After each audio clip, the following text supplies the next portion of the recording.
Hey, hello. Welcome, welcome, welcome. Welcome back to Run&Bun. I know I've been streaming literally nothing else this week, but we did so much planning yesterday at the end of the stream. I didn't want it to be like a waste and then like not remember it, so for today we're still doing Run&Bun, and then next week there's gonna be a bit more variety again. Listen, you're just gonna have to deal with my hyperfixation, especially since, you know, I'm still, not gonna lie, kinda, what's the word? I'm still kind of euphoric from everything that happened yesterday with the Deathless Norman, so I just want to keep it going. I just want to keep that energy going, you know, the vibe of whatever, something. I do need to move this quickly. Oh, you can't see it. I was looking at my notes right now because I finished a short today and I didn't move the script to the finished short section of my whole like note folder thing yet. And I believe... Wait, no, we're still missing one trainer we can do, right? I'm also kind of glad that yesterday I did in fact not continue on, because turns out I did have more trainers to fight than just the win straits. There's gonna be like 3-4 battles up ahead before I can get all of my encounters. So yeah, probably a good idea that I called it, because at that tiredness state, probably not a great idea to do those difficult battles. Also, I've got my mic in a new position. I'm hoping that it sounds somewhat decent. Try to keep it close to my face while not being like in my visual range, though that kind of seems impossible, because it always is like just on the left of my face. Now whatever. What is that last trainer we have to fight? Can we just keep this team? Let's go down to our good old color coding.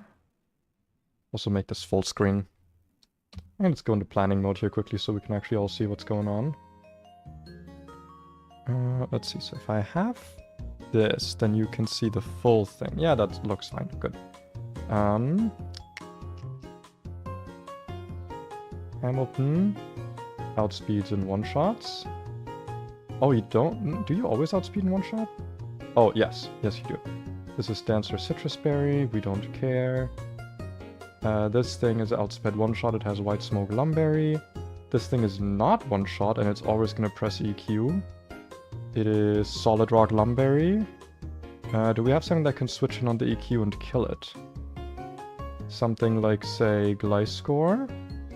Yes, actually. And then we can kill it back with our own EQ. And you die to any of our things. These all have Explosion, but none of them will ever be low enough to use it, so yeah. Hamilton plus Landorus will be able to just deal with this fight for us quickly, luckily. I didn't see if any of them have knockoff. I should actually have my trainer thing open as well. These are trainers from the Watson split that I just want to have a look at. Just to be sure, you know, just to be safe. Yeah, no knockoffs. That's good. Listen, you can never be too careful. You can never be too careful. I don't trust Dexa with anything. I will take these items off, though. Also, man, I've been looking at when the next citrus berries are.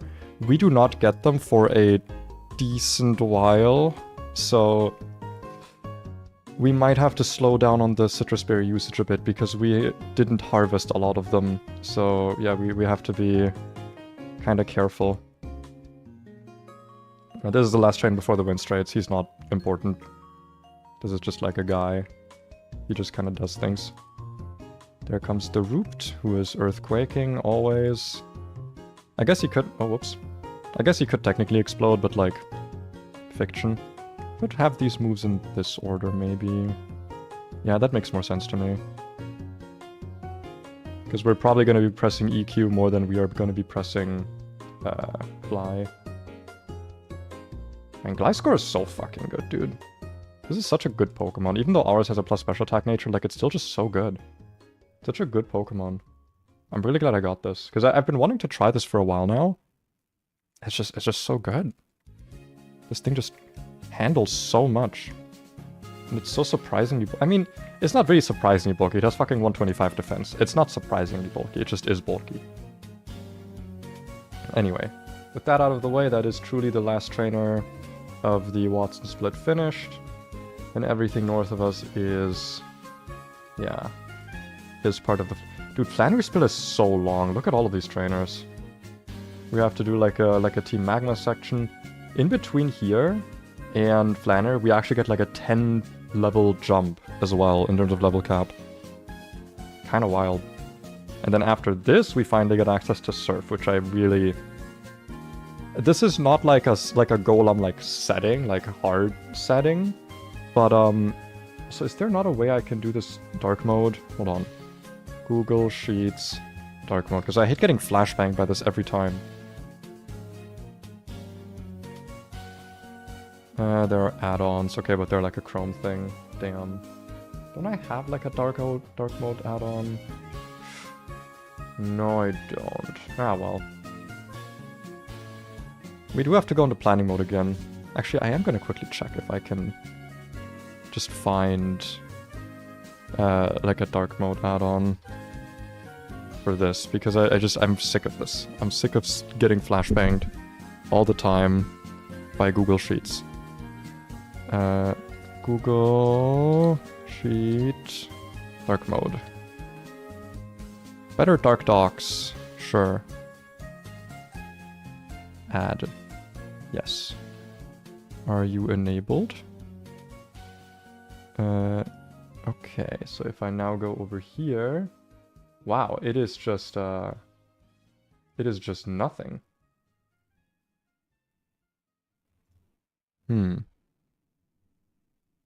There's absolutely nothing. Or was I looking at it wrong? Hold on. We're doing some very live.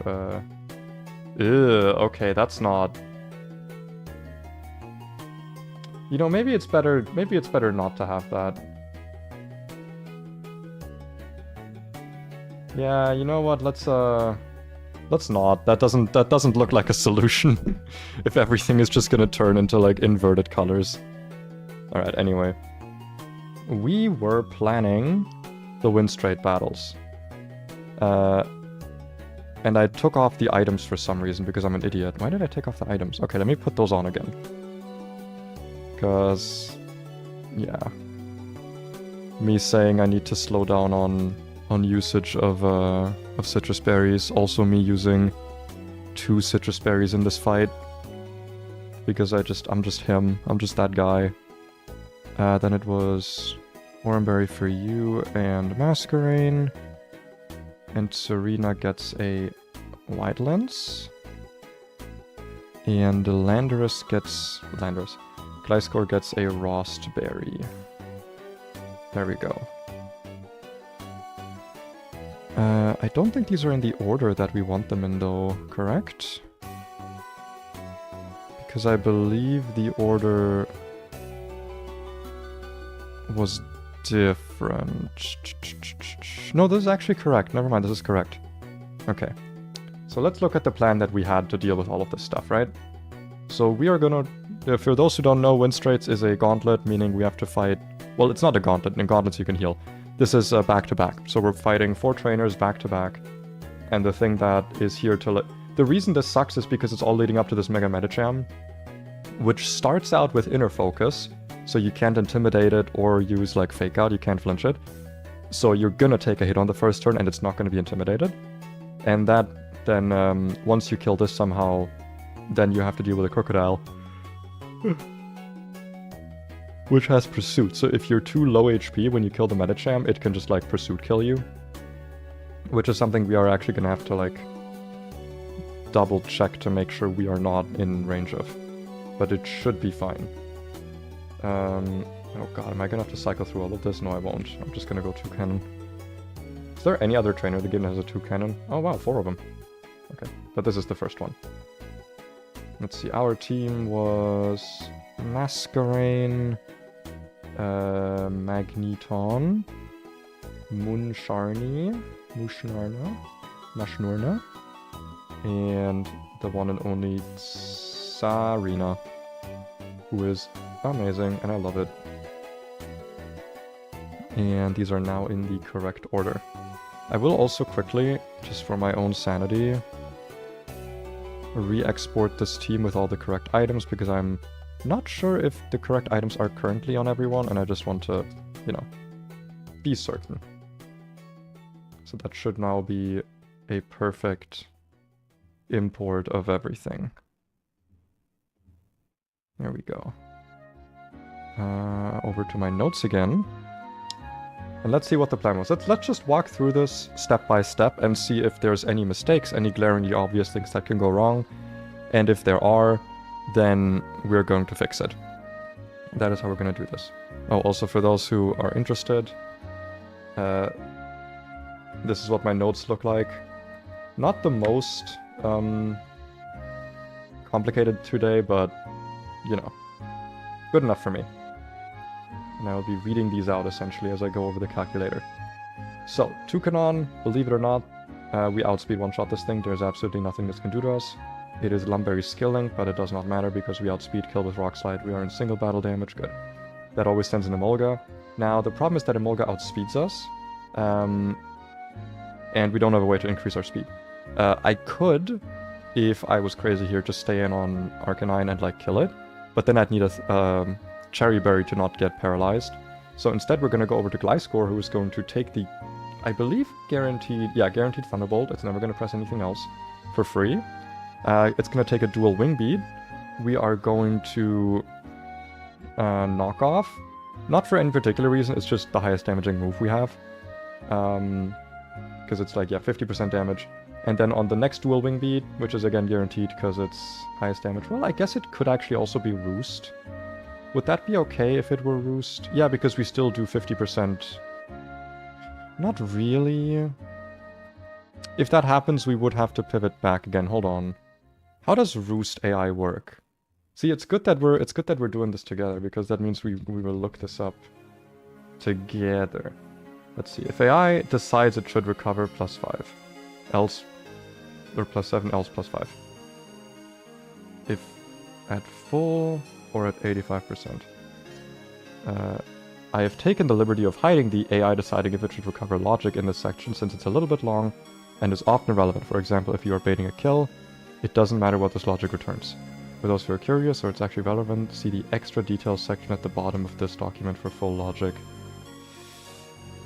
I mean, it might be relevant, right? For us specifically? Because, like, if we are if it's faster and it can circumvent dying. Here's the other thing. If we can guarantee it clicking Roost, then we could just kill it with Earthquake, right? Okay, I think this is actually worth going down here. Let's see. Should AI recover? This is good practicing. This is good learning. You know, we're learning together here. Standard recovery moves recover 50% red recovery moves, rest 100%. If Amon is toxic, returns false. If Playermon does as much or more damage than would be healed, returns false. See, the thing is, I don't actually think we do. Once the item is gone, I'm pretty sure, yeah, we actually do less than 50%. So, uses the recovery percentage listed above. So for Roost, it would be 50%.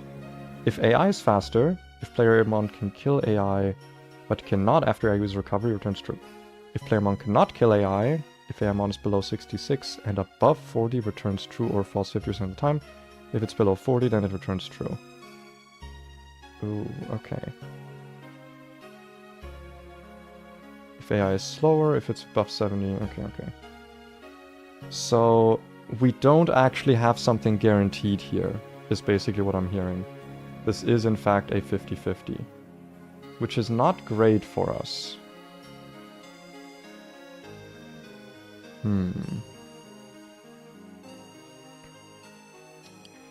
I believe we found out that Gliscor HP doesn't really matter that much, right?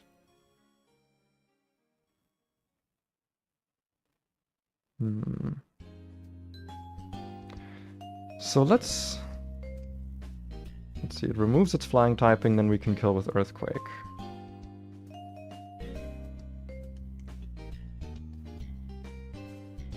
knockoff can deal 60%. So if we get like a super high roll, right, so if it's faster, but cannot after recovery returns true. If player mon cannot kill, which I don't think will ever be the case because, yeah, we'd have to be able to kill with, yeah, we're not doing like 60 damage, 60%. Well, we could. Actually, we don't need to do 60%, we just need to do 55%. Right? No, sorry, I'm stupid, never mind. We need to deal 65% actually for this to possibly kill, which we can never do unless we crit. Let's see if it's below 62 and above 40. Yeah, so it is a risk. It is literally like a 50-50. Because also we only it only sees highest damaging move on us. It doesn't see anything special. Does Gliscor health matter? Okay, let's just assume that we can kill this, right? Let's just kind of assume that. And we're gonna keep this in mind. Hold on, I'm gonna write this down here.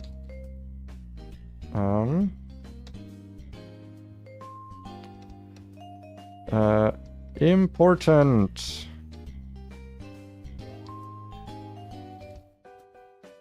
Important.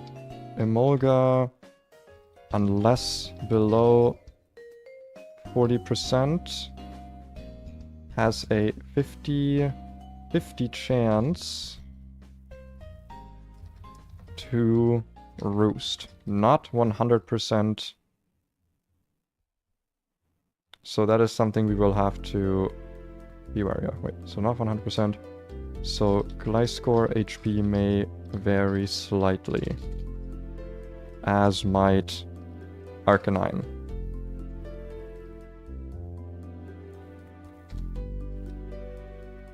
I would have planned this in my off time, by the way, as I usually do. However, I didn't. So... oh wow, I cannot color text this way, huh? I guess I'll have to do it like this.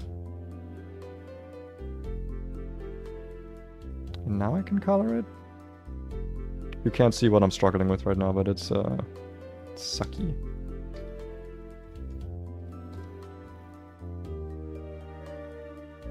Ah, whatever, this works. Out comes Abomasnow with Lumbery Soundproof. We outspeed and kill this with Flamethrower.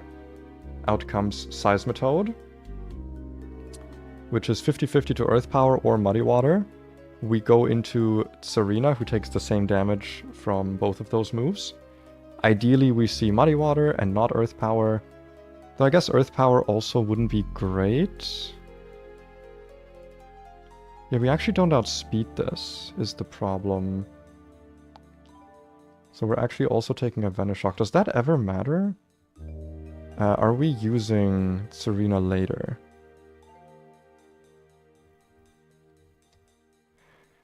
It looks like the answer is no. So it should be fine to use this here. I believe so.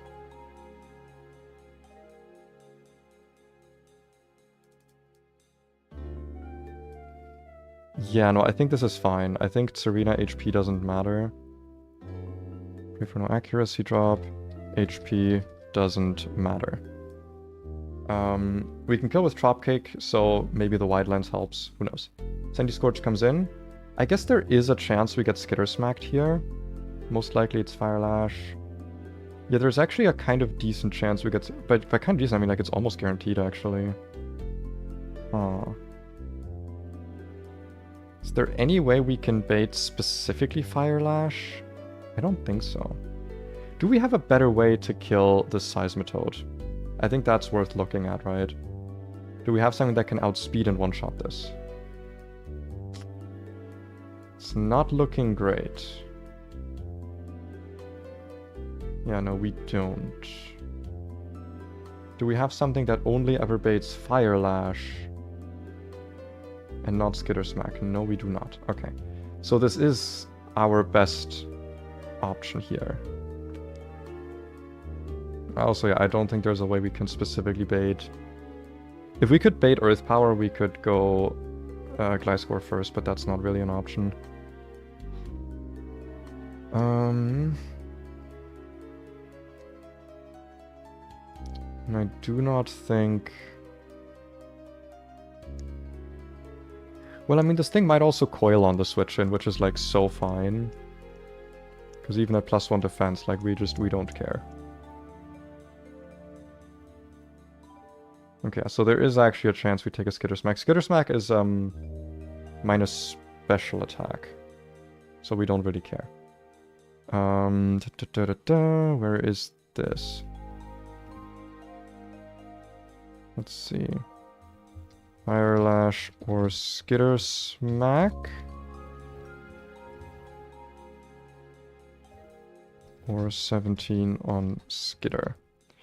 So that does still account, unless we get crit on this and on everything else, then we might be in trouble.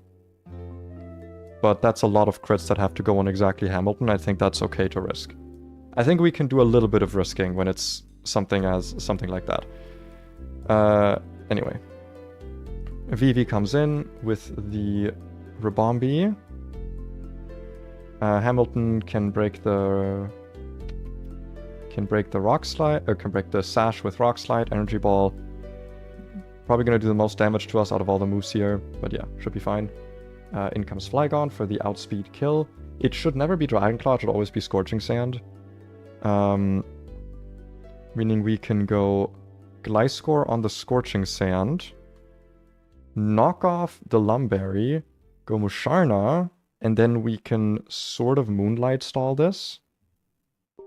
I wonder if it might be more worth it to put a Leppa Berry on this over a Citrus Berry. What are we thinking?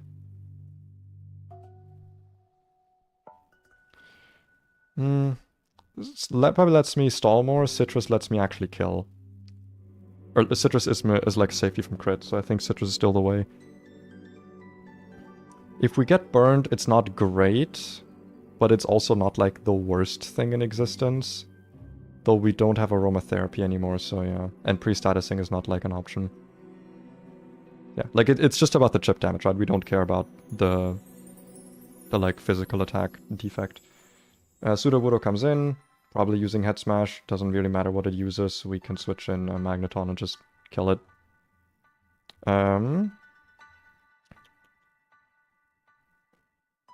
If Gliscor is above... We just need it to be above 30%. That's all Gliscor needs to be, so we can also take some risks with it potentially. Because it's not taking a hit before... So wait, we take the dual wing beat potentially. And that's kind of it, right? Like Gliscor doesn't take any other damage sources.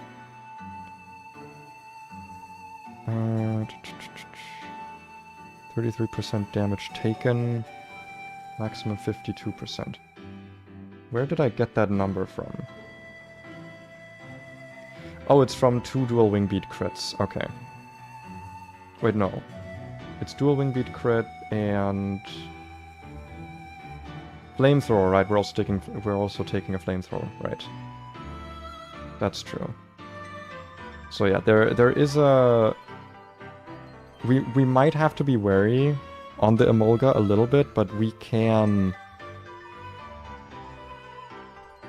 Yeah.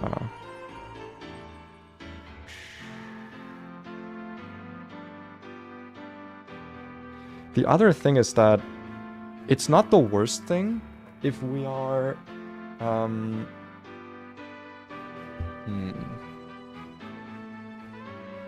We can take some crits here as well, actually. It's like kind of fine.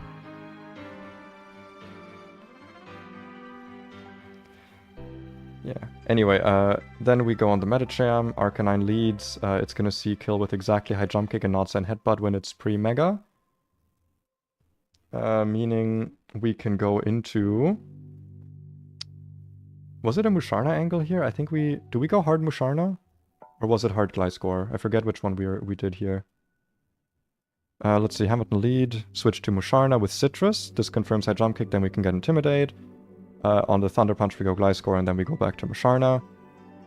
This is where we might want to do a Moonlight or two, ideally.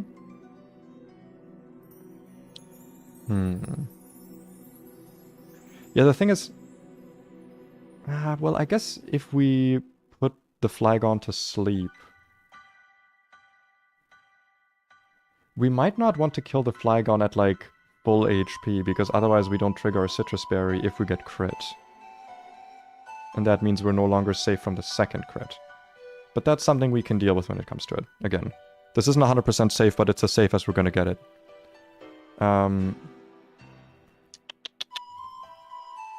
Yeah, and then eventually we just kill between Musharna and Magneton also, by the way. Magneton can also switch in on Zen Headbutt, though Magneton cannot outspeed kill. Nothing can really outspeed kill. Is there ever, like, a safe time to switch in Hamilton? I guess on Thunder Punch, actually. Even, like... Listen, if we're safe from crit Thunder Punch, I may be comfortable switching this in for an extreme speed kill. But that depends on, like... Let's see, because this is 30... Yeah, like, one Moonblast plus extreme speed kills this. Let's see. But it's still not great. Because, like, Crocodile's gonna come in. And... we need to be above 40% for this to not see a... like, to not use Pursuit. Ideally. So... that might be problematic. If we're gonna lose a Pokemon here, it should probably be Musharna or Tsareena. Musharna's great. Yeah. Like, everything in my party right now is really, really good, but if it's gonna be a Pokemon that we lose, it should be one of those two, not Hamilton. Because Hamilton 100% is going to be incredibly good for the upcoming split and every other split. Whereas I can probably find something to replace Musharna with. We're gonna get a chance to catch more Psychic types, like, literally in the next route, so... if anything, it should be that. Okay. Yeah, no, I think... well, okay, let's go back here quickly and see if there's anything else we can potentially do with the Emolga. Because that is, like, a point of contention here, right?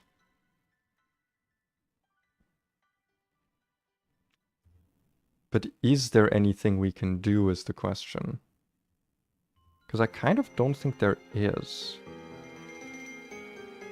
Or is there? Would I be willing to let go of Bulldoze on Gliscor? That's a question I should ask myself, because if the answer is yes, then I could potentially do something here involving one of those many TMs I never use. Like Rock Blast or Rock Tomb, which I think both of which... no, never mind. Rock Tomb?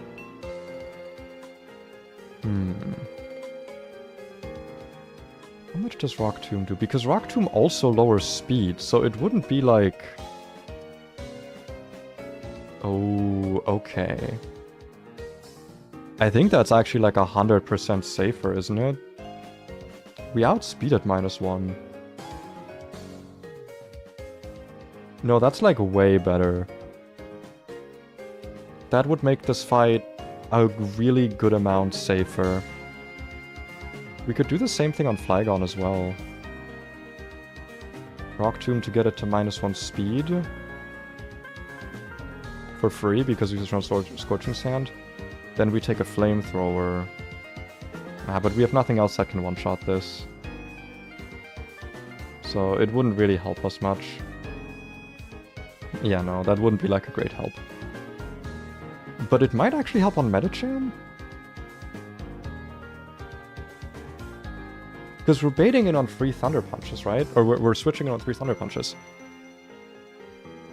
I mean, we're always dead to a crit, but like, if we can Bulldoze this once, or like Rock Tomb this once... nah, but it's again, like, it's the Zen Headbutt. It's the flinch chance, that's the problem, and I don't want to get too low. But, you know, I think Rock Tomb is actually it. Also, the fact that Musharna can learn Rock Tomb is kind of interesting. But yeah, no, this is... I think this is worth teaching here. It's not stab, but it's an important piece of coverage, I would say. And like, I have these moves, I should use them. So, let me export you... Oh, sorry, actually, let me just do it in here. Instead of bulldoze, we have rock tomb. Export, import, and that's your build now.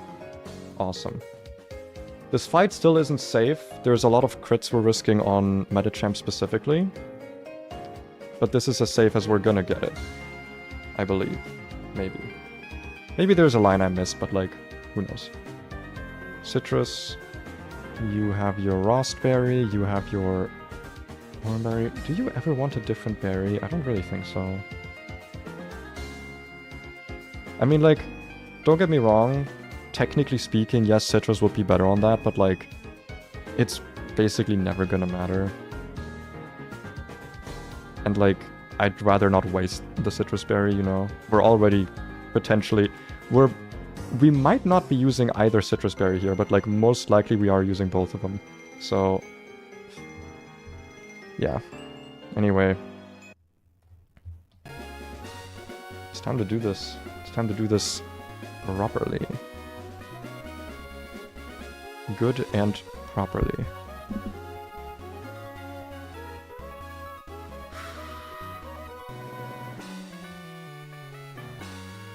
I want the damage clock to look nice on the side. Hold on. There we go. That's as good as I'm gonna get it, I think. Save the game and let's do this. It's gonna be quite a risky fight. I mean, the win straits are never easy, but we're as prepared as we're gonna get.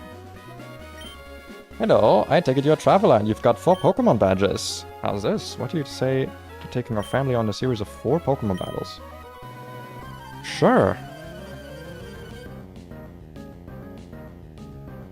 Show me what you got.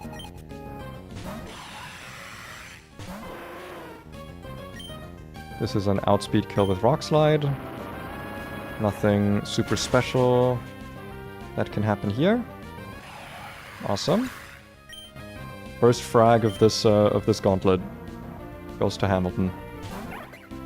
This is always Thunderbolt because it's highest damage and it should never be clicking Roost. We go over to Landorus.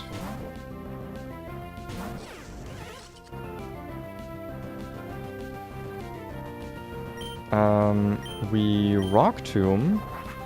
Dual Wing Beat. Ideally we don't see any crits here, that's good.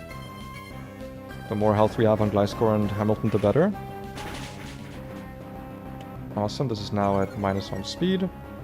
Even if it could Roost, I mean, we outspeed it, so we just use Rock Tomb again to kill it. It's battle number 1 done. Okay, yeah, that's far safer than, like... We're also using even less HP now on Hamilton. Is that ever gonna matter? I think if we get crit on, like, one specific thing, it might matter. Because we might end up at, like, exactly 50 or 51 HP %. So that would not be great, but if that happens... We can pivot, we have some backups. Because if we're baiting Zen Headbutt, it's actually kind of fine because we're switching into Musharna anyway. And it takes less damage from Zen Headbutt. Would you believe me if I told you that this is an outspeed and one-shot by Hamilton, except it's with Flamethrower and not with Rock Slide? Oh, Ice Shard. I didn't even see that. Now I'm actually really happy that I didn't take that dual wing beat damage, because that kind of makes up for this now. Well, we missed a small thing here, it seems. It's a good thing that, yeah, it's not really going to matter. There's the Toad. This, I believe, yeah, it's 50-50 Scorching Sand, or not Scorching, it's 50-50 Earth Power Muddy Water. This is the whole reason Fruit is here.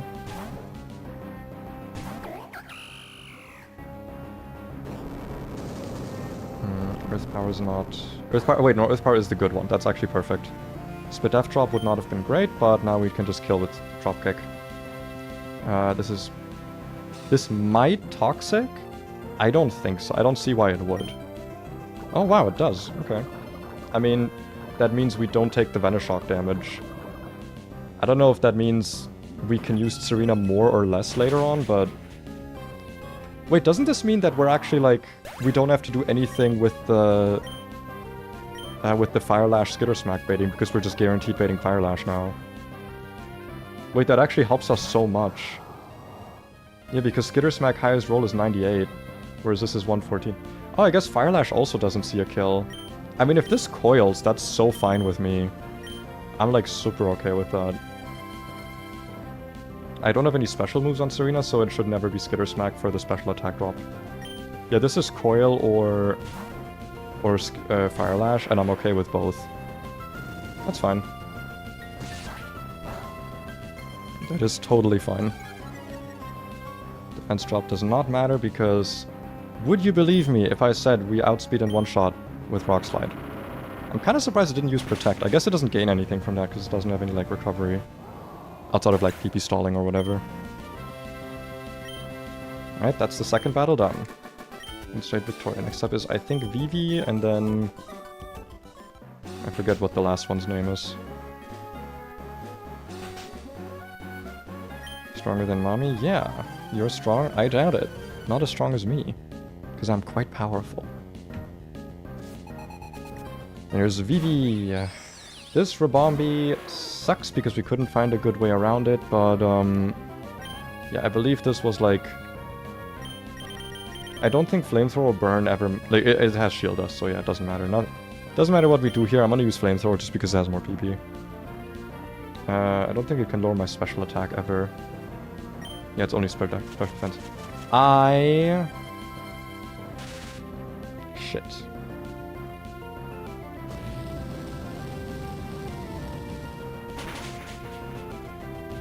I might be a bit stupid. Okay.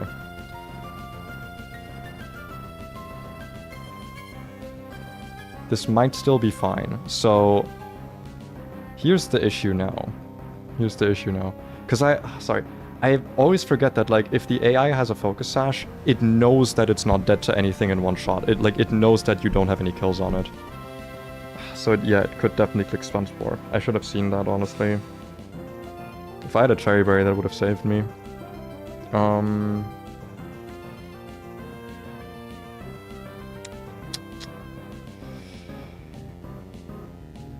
The issue now is that we're still okay taking an Energy Ball, and Extreme Speed is still priority. It just means that we can't use this later on to safely kill Medicham if need be. So that job is going to stay with Musharna.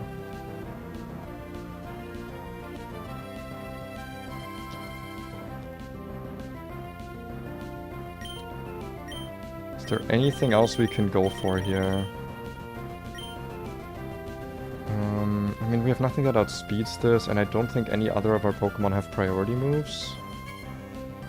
I mean, I suppose Serena is safe from Stun Spore, but like, yeah, it just dies to like a Signal Beam, even just a High Roll. After Energy Ball and Toxic damage, Signal Beam High Roll might just kill us. You know, I think we just have to click Extreme Speed here and hope that Hamilton clutches up. Dude, Hamilton, you're the dog. Hamilton's got that dog in him. Never disappointed me before. And the crit to flex, alright. Unnecessary, but I appreciate the flex. We are so incredibly high on HP that this should never ever ever be Dragon Claw. This is always Scorching Sand, meaning we do get a free switch into Landorus G, into our Landorus Gliscor.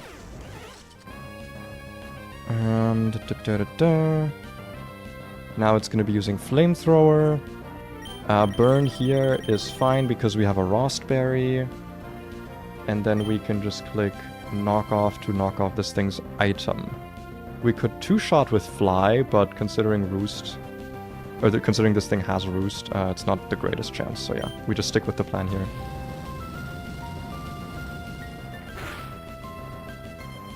That is, I think, fine. We're above 30%, that's what matters.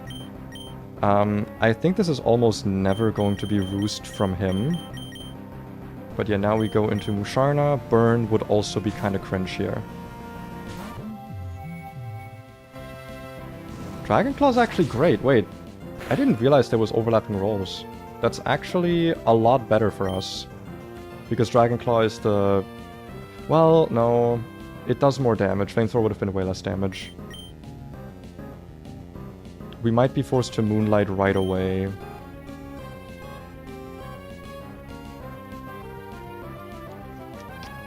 How much is a Dragon Claw crit? It would be 45% plus 30%.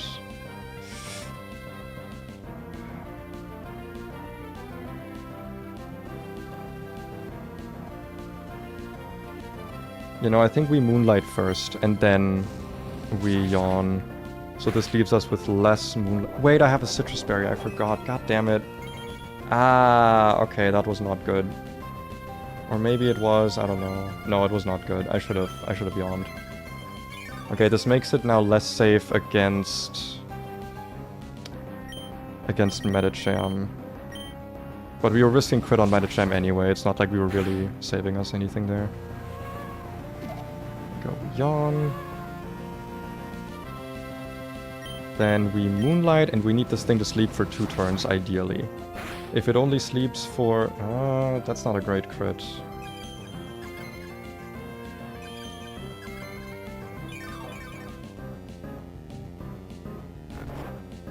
Hold on, I need to check something now here.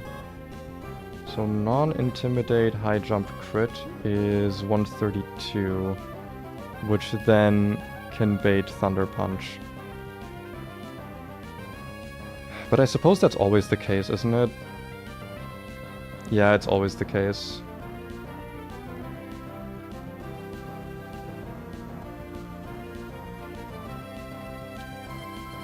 So we can either Moonlight again here.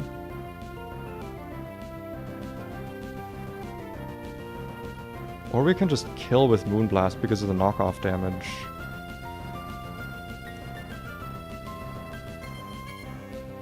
What HP are you exactly at? Yeah, this is above 70.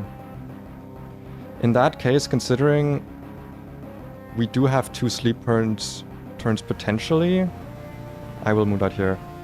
Hello, Axolotl boy. Sorry if I didn't see your message earlier. I had the chat window closed.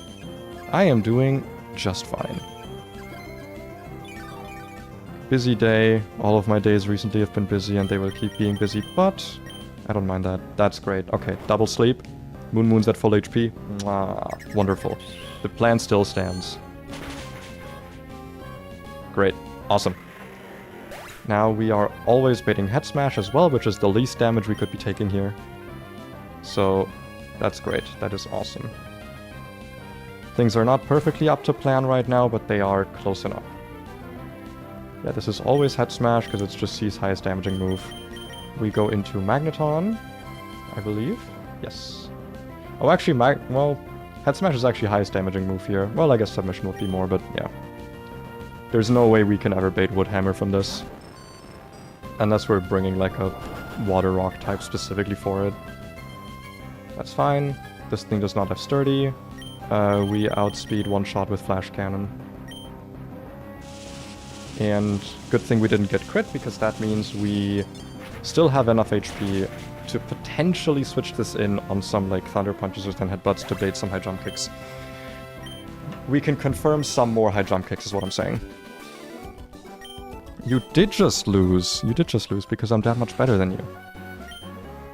Grandma. And now Grandma comes with the Medicham GF. High jump Medicham GF. ASMR. Show me what you got. Show me that stupid bulbous thing. We are always dead to this, right? We're not too high HP. Yeah, and this is literally always high jump kick, exactly. Now, is it more worth it to switch in Musharna or do the whole pivoting chain with Gliscor once? Is that ever worth it here? Because...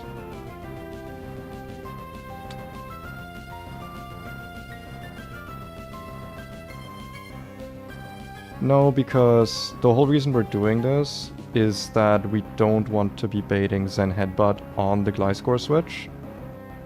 And if we're switching it on a high jump kick, then depending on the roll, we can in fact bait that. So yeah, we actually do need to do it this way. So Moon Moon, don't get crit here. I need you to survive this because your Citrus Berry is already gone. You need to kind of clutch up for me here.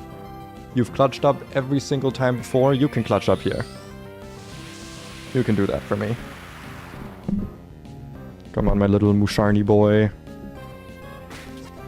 Fake out. Interesting. Why would it fake out? No, because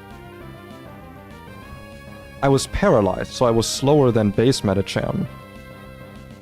That doesn't make sense. Hold on now.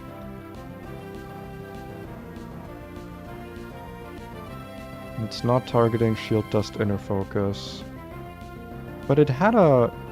Oh no, it had a slow kill. No, it didn't. It had a fast kill. Right? You know, why would that ever be the case? Huh?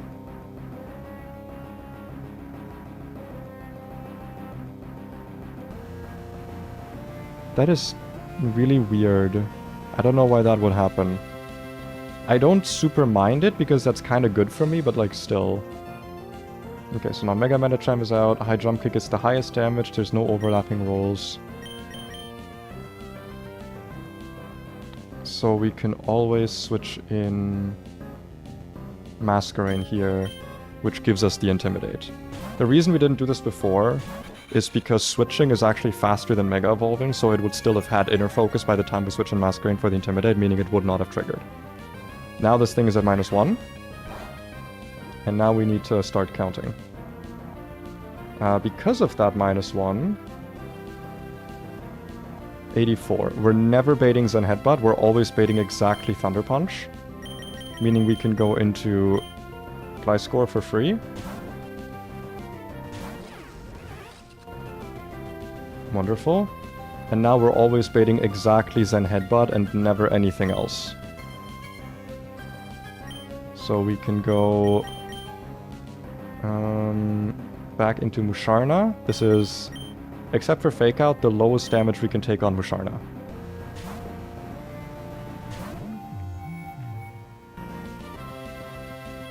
There's the head boot. Bonk. Good. I don't think that this is yet worth recovering on. I think we want one more Intimidate. Because with one more Intimidate, we out-heal non-crits. This is once again High Jump Kick. We go back into Skater.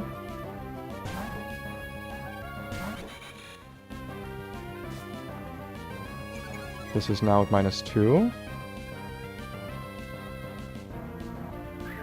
If we don't get crit, we should still never bait Zen Headbutt. Oh, that's kind of close. 64? Okay, never mind.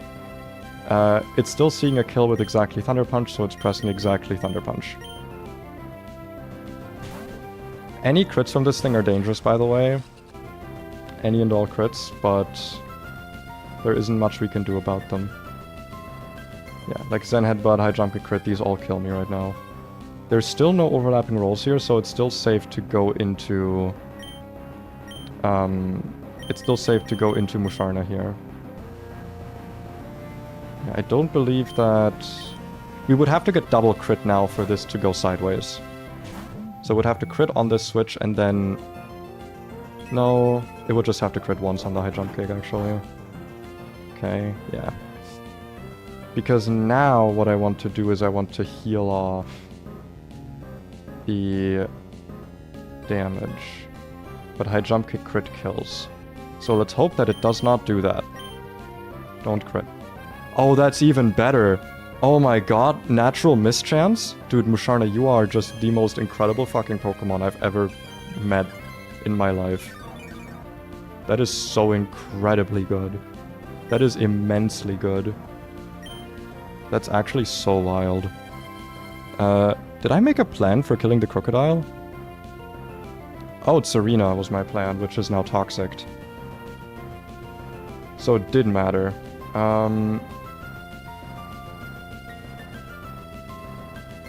Gliscor does not take this because of Aqua Tail, and I don't think we have another way to lower its speed.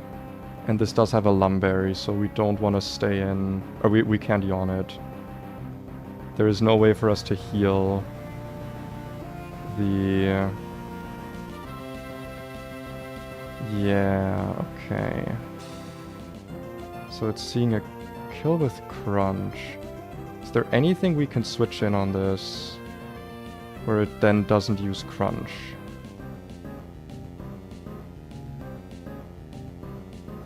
Not really, no. Well, we actually do, and it's Hamilton. But for that we need to be like 100% certain that it's never Earthquake or Aqua Tail. Which is not the worst thing to confirm, but Crunch is 40%, which means that if this crits, it would put us into pursuit range. I don't know how comfortable I am with that. I did say that out of all the Pokemon here, I was most willing to lose Serena. So that doesn't mean I'd be happy about it. I could also just stay in with this. Because as things stand, here's what I'm gonna do. I'm going to yawn this. You're gonna crit me now, that's fine. Though it would still not be great, so don't do it. I'm going to Moonlight again. On the second high jump kick, don't crit. Oh, sorry. Didn't mean to speed up. God damn it. Habit of button pressing. We're full HP. Can full HP Musharna take this out? No, the answer is no.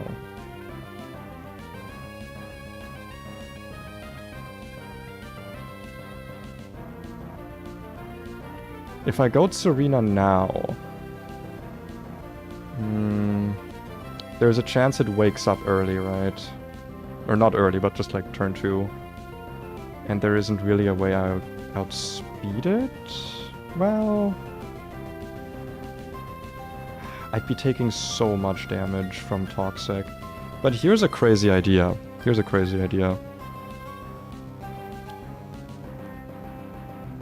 Because if I stay in with Musharna, I'm gonna then be in pursuit range, right? Which is not great. And it's not like we can kill this or yawn this to like make use of that. But if we go Serena... Like, we're gonna have to switch Serena in anyway. Only we're gonna have to be dodging some fiction. If we go Serena now, on the guaranteed sleep turn, and then we rapid spin, we then outspeed this, and also we outspeed Crocodile. Right? And then we can outspeed one-shot. And we don't have to worry about anything. And if this thing gets a wake-up, but doesn't crit, then we're still kind of fine. Though the damage might at that point be a lot. Because I don't know how much a toxic damage is gonna... Do you take damage on the last turn? I don't think so, right? Like, if you kill something, you don't take toxic damage on that turn. So I actually do think this is the smartest thing to do here. Wait, no, I just need to check something here quickly, okay. Pokemon badly poisoned. I want to see exactly how much damage we are going to be taking per turn here.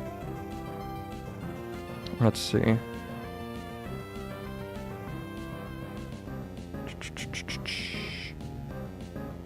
Poison Pokemon. I want to look at bad poison. How much is bad poison doing?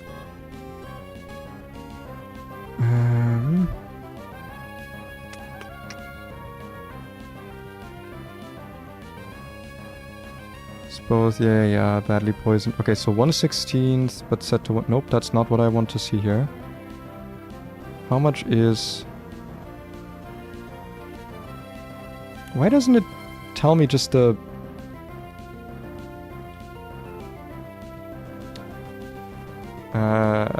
the percentages. I want to know the percentages of bad poison.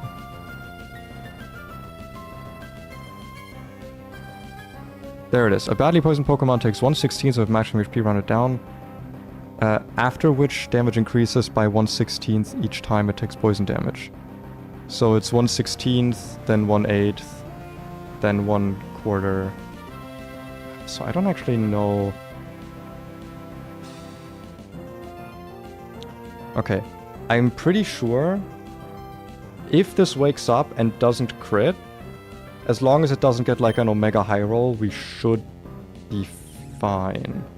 The problem is we're going to be taking toxic damage on this switch, which is not great. Guaranteed sleep turn. If you stay asleep here, Medicham, that would make me the happiest fruit in the world. Just stay asleep. Oh, that's so good. That's really fucking good. Because I'm pretty sure now we win, right? Now it's just guaranteed. Let's see. Yeah, I'm pretty sure now it's guaranteed that we win. This is at below 40. Drop kick just kills now. I don't need to risk Power Whip missing, though I'm pretty sure it can't, because I have a wide lens equipped. That's awesome.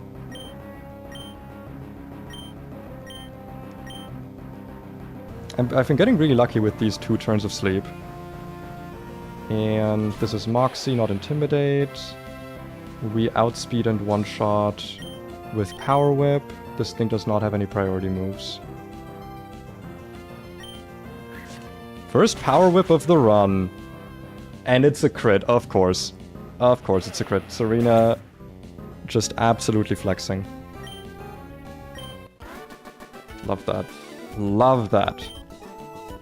Deathless win straights. First attempt. First time I'm trying them. That is awesome. That was really good. That went really, really well for us. The 2 major fuck-ups there were the paralysis on Hamilton, which was fine for the most part. The poison on Fruit did suck. I didn't think it would be like able to click Toxic, but yeah. We should have planned the Crocodile a bit more maybe, but like it was kind of fine. We did save one of our citrus berries as well here actually, which is really, really nice. So yeah, we can... Girl math means we can now use 1 citrus berry without feeling bad, because we would have used 1 here and we would have been okay with it. That's how girl math works, right? I'm pretty sure. Awesome. Who is up next? Because I'm pretty sure we don't get our encounter just yet. We have to fight these... I think we have to fight like 2 of them or 4 of them first. I don't know how many of them we have to fight. This is all going to be in sand, by the way. From now on, it's going to be permanent sand. So... let's just have that active. Let me remove all these items in the calculator, or you know what, I have a better way of doing it. Export. There we go. I don't want to manually do it, so I'm just going to re-import the whole team, but without anything. Awesome. Leavanny. You are quite fast. This is Overcoat Focus Sash. Hamilton sits on this, however. Well, Leaf Blade crit could suck, but it's fine. If we're doing Chestoberry, that's like perfectly fine, because then we can also deal with Grass Whistle. So yeah, this is actually fine. Grass Whistle would actually be nicer, because then we don't have to worry about all that other stuff. The damage. So yeah, Chestoberry, Hamilton one-shots this. That would probably bait out the Stoutland, which... isn't this thing Sand Rush? Why is Sand not doing anything for it. Shouldn't the speed be affected here? Oh, I have sun active. Sorry, not sand. I don't think that changes anything here. Yeah, no, doesn't change anything. Definitely gonna be Stoutland though, using Stomp ET, which we can probably use Gliscor for. Switch in for free. Or actually, we can also switch in Masquerain for free here on the Stomping Tantrum, get an Intimidate. Ah, this might also be Retaliate, right? Would this ever be Retaliate? No, not 1,140. You know, it should never be Retaliate. Unless we get crit on the... Okay, if we get crit Leaf Bladed, it might be Retaliate, but for the most part it's gonna be Stomping Tantrum for the fast kill. In which case, yeah, we can do Masquerain. Otherwise, if it is that other move, Retaliate, then we can probably bring Caracosta here. And we can do something with like Knockoff maybe, because Caracosta absolutely sits on this. Does Dreadnought sit on this? Not as much. Dreadnought doesn't sit on it as much. Anything else that tanks? You actually tank quite well here as well. You do not. You do not. You also don't. What about the Tort?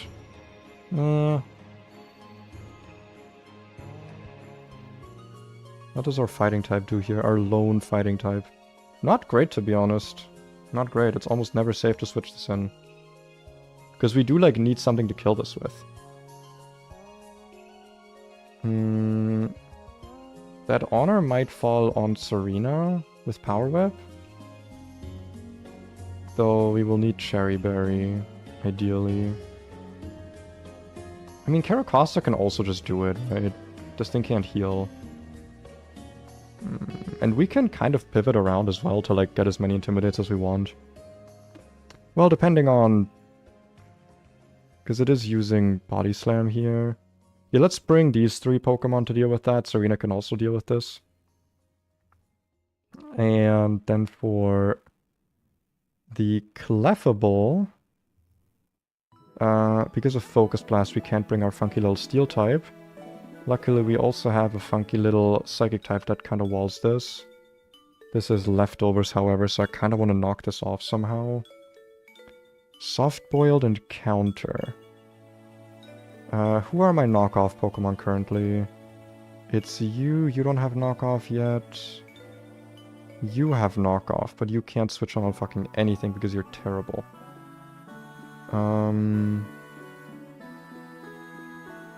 The issue is that Musharna will take damage from the sand a bunch, so I don't really want to use it unless necessary.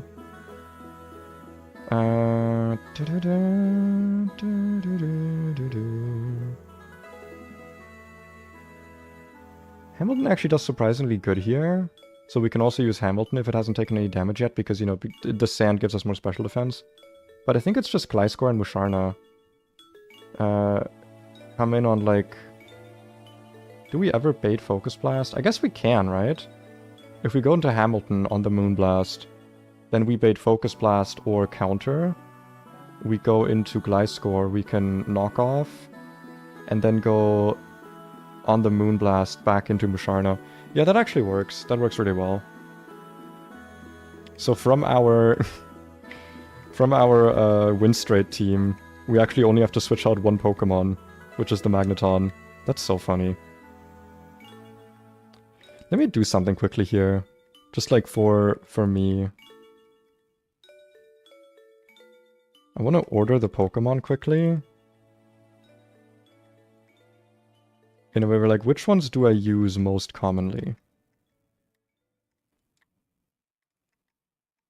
Because I'm noticing the Pokemon that like come to battles the most are the ones that are currently in my party, and then like these 5. Well, not even this one, right? It's more like this. Yeah, this is more like it, to be honest. Honestly, since we've had Mudsdale, we've not really had to use Since we've had Gliscor, we've not really been using Mudsdale much. Because Gliscor is just like that good. Nothing here has any statuses, right? No specific items I need to worry about, so it might just be... well, no, we need some cherry berries. On you, ideally. On you. And on you. Cherry berries all around.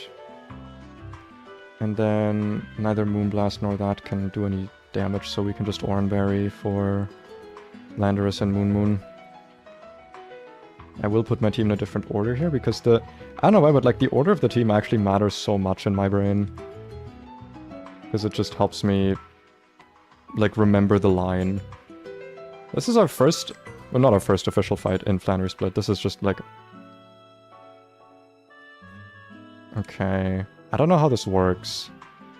I am hoping that with the Repellent active, we will never get Rock Smash encounters. If I get one, will I allow myself to reset here? No, if I get one, then that's just how this works, right? Okay, thank God.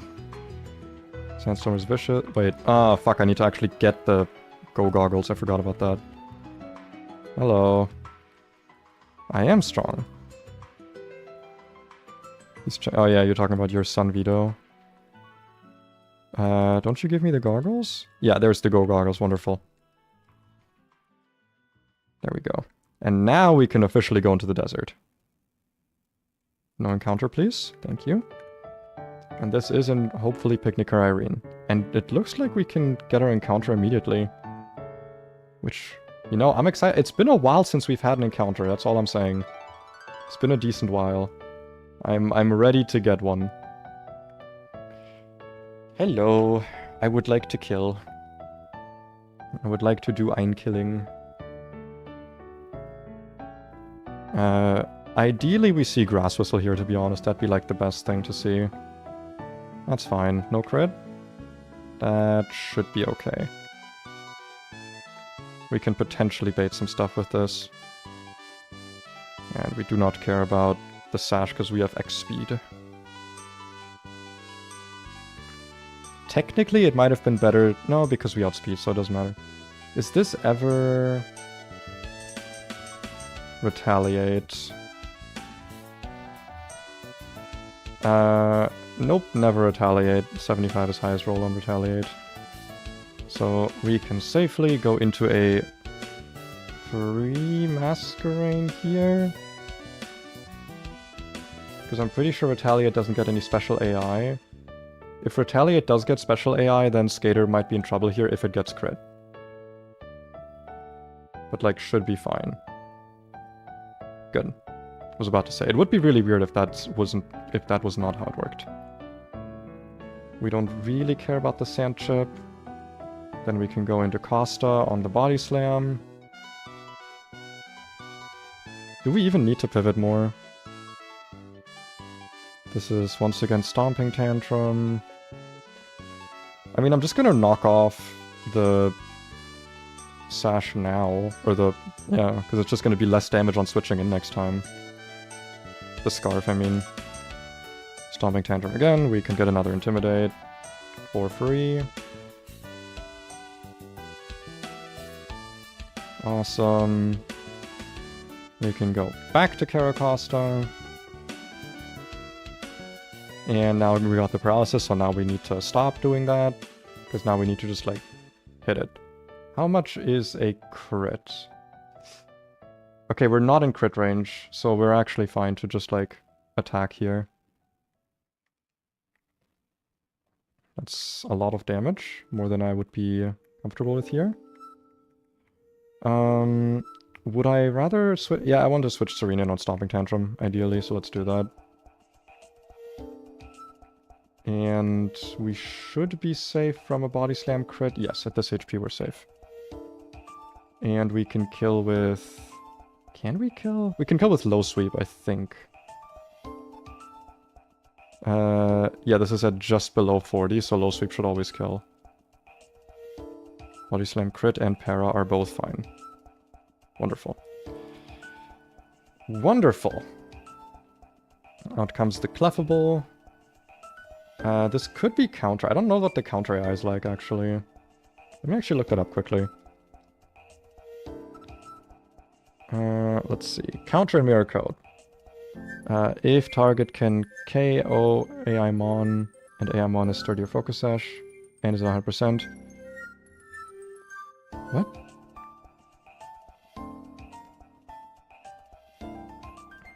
Okay, so this is basically just for Wobbuffet, this whole thing that I'm seeing here. Nope, that's not. So you can also see what I'm reading here. There you go, counter and mirror code. This is basically just for Wobbuffet, huh? Additional +2. If target cannot KO AI, and only has moves of the corresponding splits, then it's additional +2. So yeah, this can actually, regardless of if AI is slower, it's additional -1. Why? Weird. If the player has a status move, okay. Oh, if AI is faster, then it doesn't do it, okay. So yeah, this basically never matters. As far as I can see, we should be able to just go hard Musharna here. Yeah. Should be doable here. Oh, it is actually counter, interesting. Well, it should never be counter here because of... Because you know what I'm talking about. Because I don't have physical moves. So we can go into Hamilton here to guarantee Focus Blast on the Gliscor switch. Crit's fine, we don't care. This actually sees a kill with Focus Blast now, so it's always using it. Which means Gliscor, it's not a free switch, but it's pretty safe. Don't crit. That's a crit, okay. That actually sucks a lot, because now we're dead to Moonblast crit.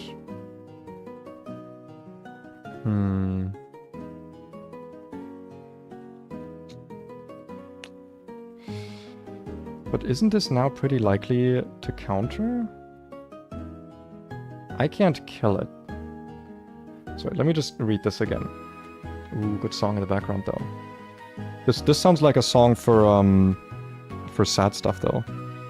Hey bro, Thea's a little too busy with work at the moment. That's fine. Enjoy your work. Thanks for the calcs. Thanks for the calcing luck. Let's see. So if target can KO AI Mon. So this does not apply. So right now it's a +6. If target cannot KO AI, then it's +2 80% of the time. So it's a decent chance to be at 8. AI is not faster. And so it's a good chance to be at 8 right now. Which is... Yeah, it's actually insanely likely to click counter here instead of Moonblast. How much? Can we see how much damage counter does? How much damage is counter? Pokemon counter. Is it double the damage you take? Let's see.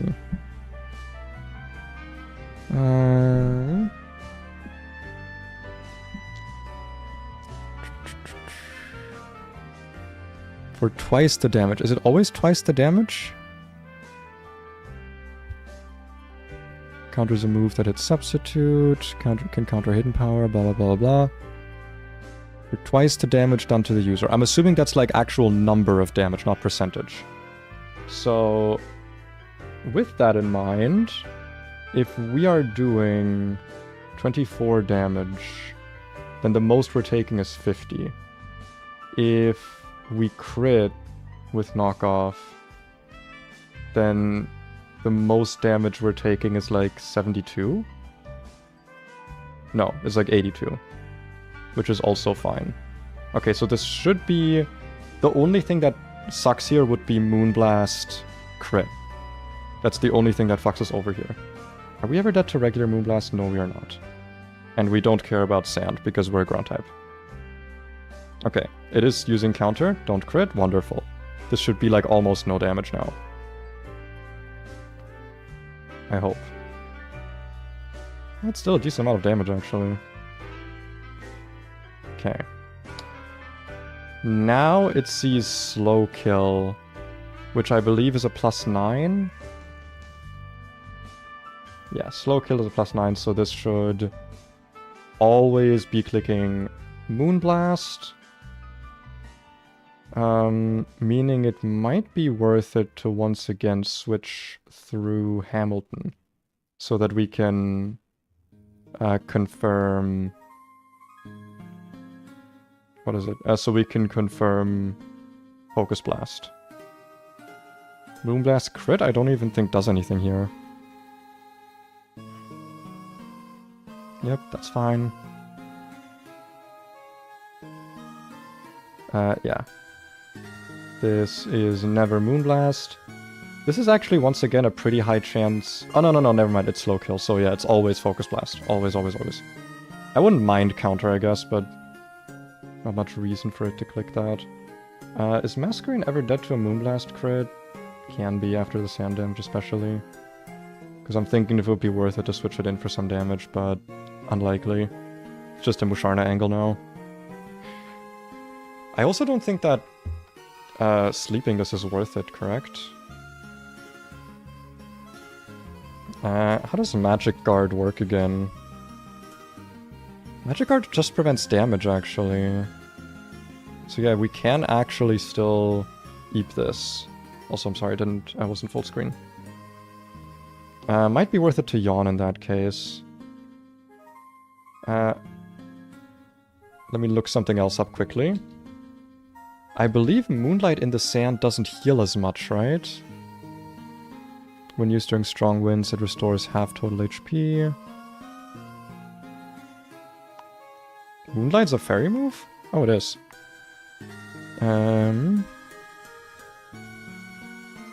During no weather, it restores 1/4. During harsh sunlight, 1/2. During other weather, 1/3. No, 1/8. Based on current weather, during no weather, it's 2/3. During other weather, it's 1/4. Okay, yeah, so we're not going to be healing that much here with Moonlight. It's still going to be worth it to click it, though. Because we just, like, we don't want this thing to start soft boiling on us, so this is just worth it. This just is worth it for us. If we go into Hamilton now, can we just kill this? No, we don't two-shot it. Do we have something that two-shots this? Serena with Power Whip, but that's kind of fictional.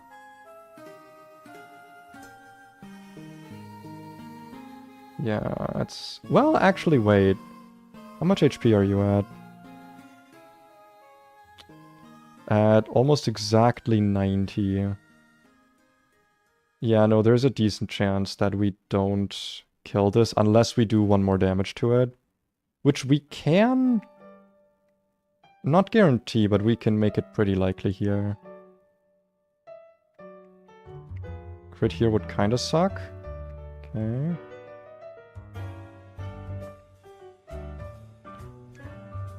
That's good. It's not that much health. Okay, how much is a Moonblast crit doing to us? 41%. So we do need to be careful.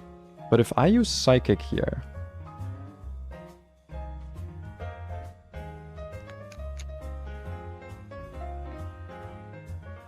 I'd rather Moonblast again, to be honest.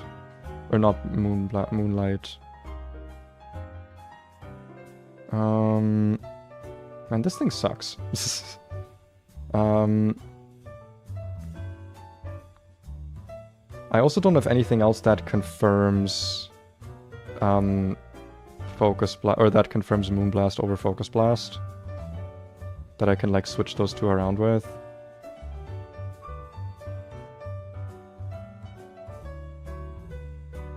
Well, you know what I could do here?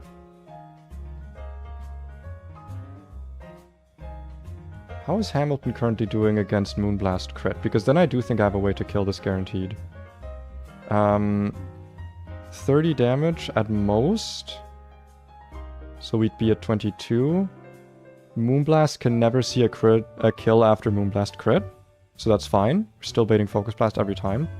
So what I'm thinking here is we use Psychic, which will put this to a minimum of 60%, which is not enough to kill with Landers. God damn it.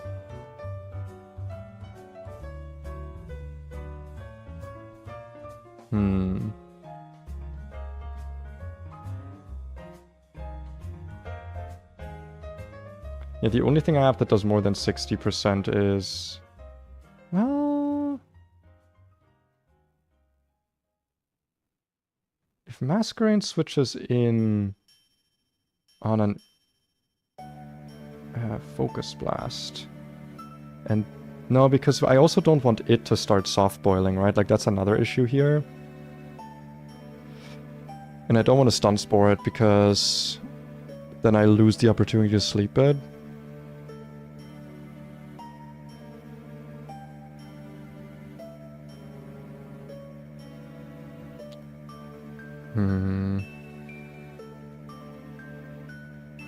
Is the safer thing here just to Moonblast a bunch?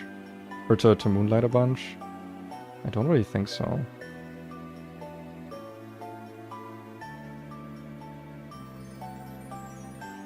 I'm sorry, I didn't plan for this enough. So now I'm kind of paying for that. Because I forgot about Moonlight healing not being enough. Power Whip is 90% accurate, I believe, so it's not like the most unlikely. But I kind of don't want to hard switch that. Like that's a very risky thing to try. But Serena takes like very little damage from that, but we also aren't at the best HP. Are we ever dead to a crit on switch? No, we are not. So if there is a time to switch this in, it would be now. No, because here's another issue. Counter. If we don't kill with Power Whip and this wakes up, Counter can kill us. I don't think there's any more chip damage we can do here. And also Serena takes Sand Chip, so Moonblast crit does actually kill us. But if I can do the Focus Blast... But then I still need to actually hit Power Whip, which is still kind of fictional. God, I just do not have any angles here that are safe, don't I? It's all once again just like 2-turn sleep. Are you gonna get it or are you not? How much is Moonblast crit doing to me? 41%, which is... No, we need to do at least one Moonlight here. Just so we're out of Moonblast crit and Sand range. Should have brought another, like, Steel type here or something.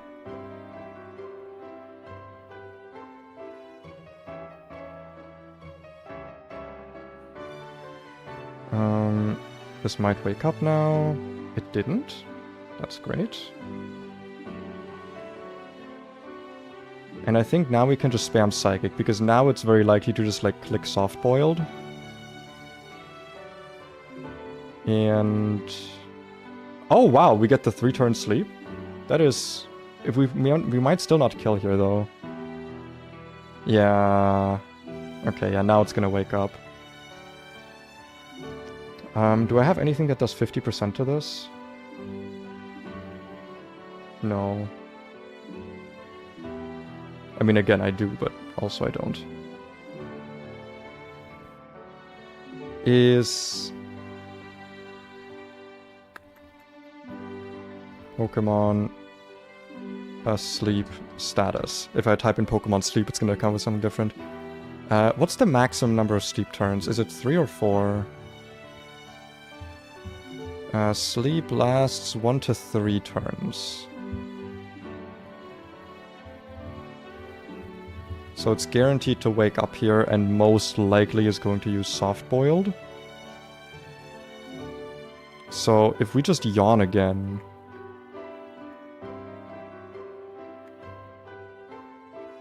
then we might be dead to Moonblast crit. With sand. Not much we can do about it.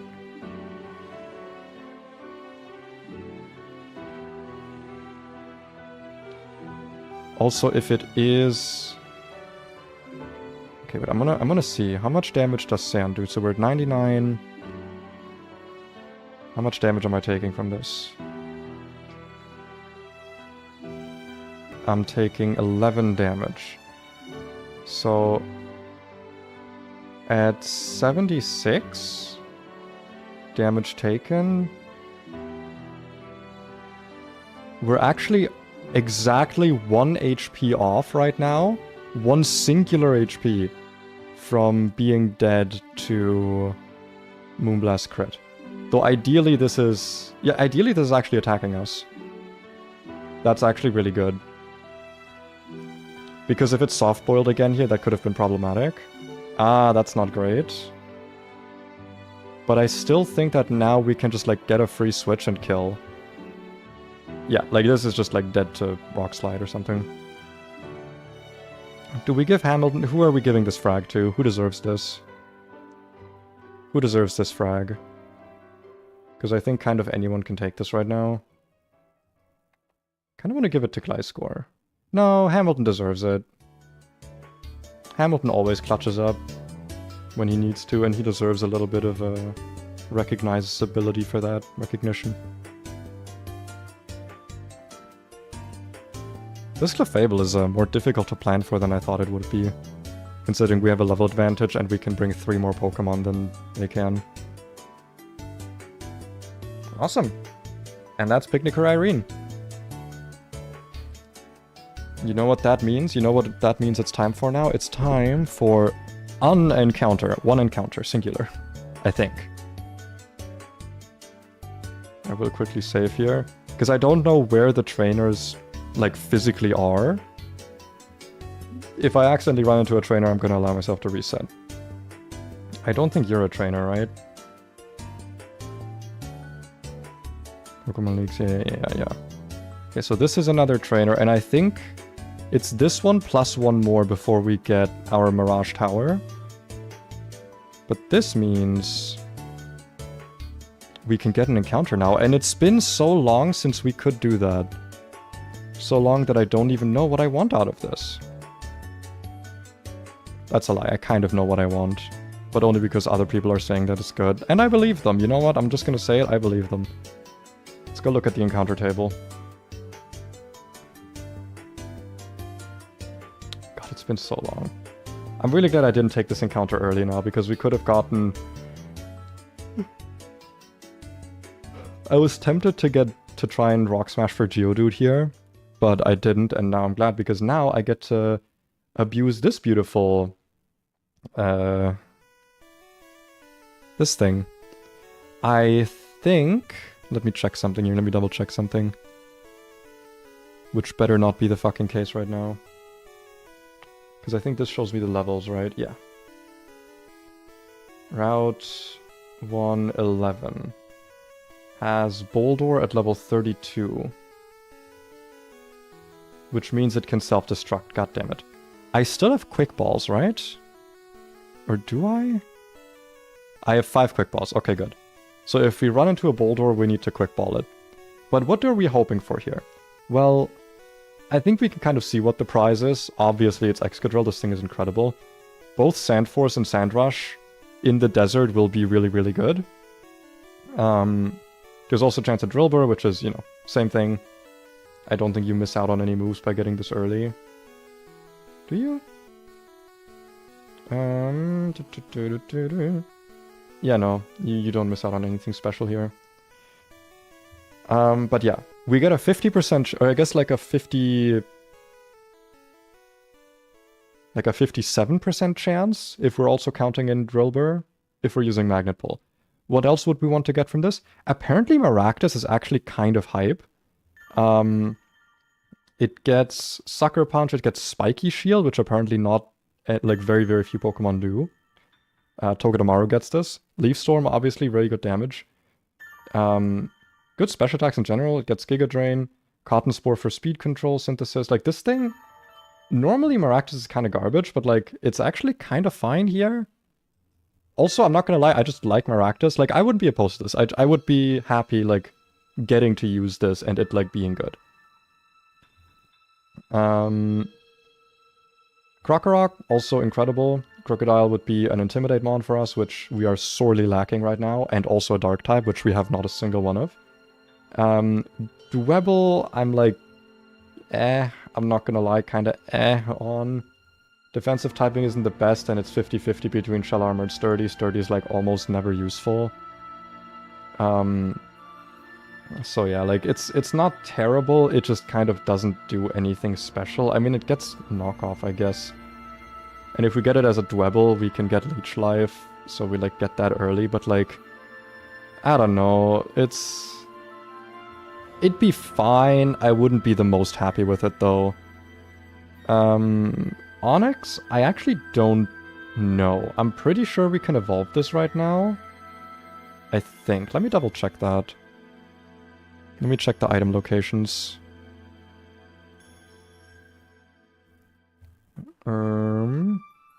Evolution items.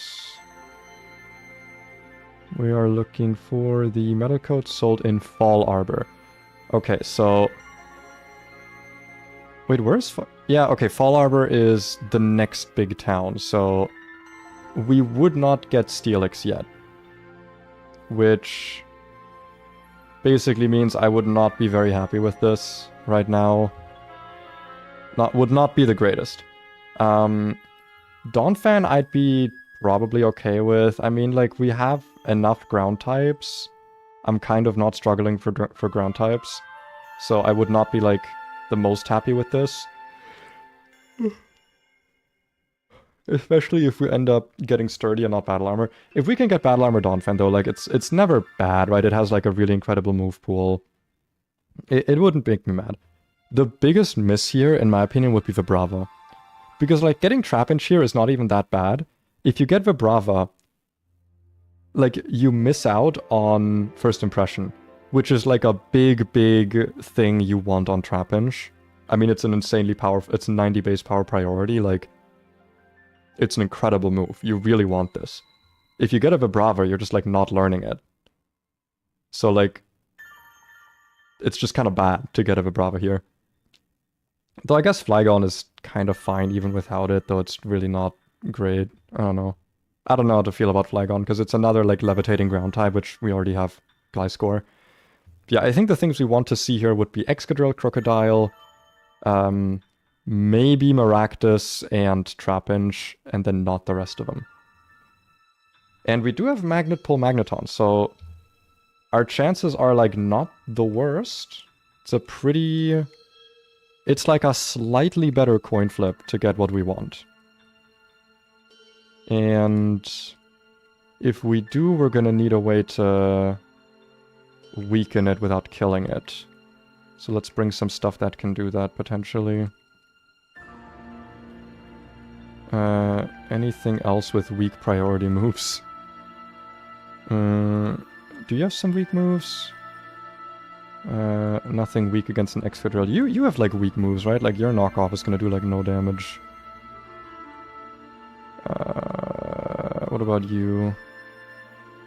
Smackdown. That's kind of weak. And I guess Yawn is gonna be nice for catching as well, so let's actually stay with that as well.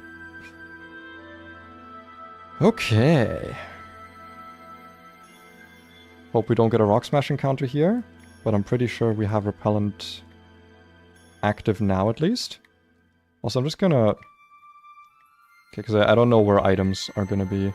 We're leading with Magnet Pull Eyeballs. Now... Nope, not Item Finder. We turn off the Repellent. One moment. Hey! Ah, excuse me? And it's encounter time, baby. It's been a while since I've been able to say that. Show me some good.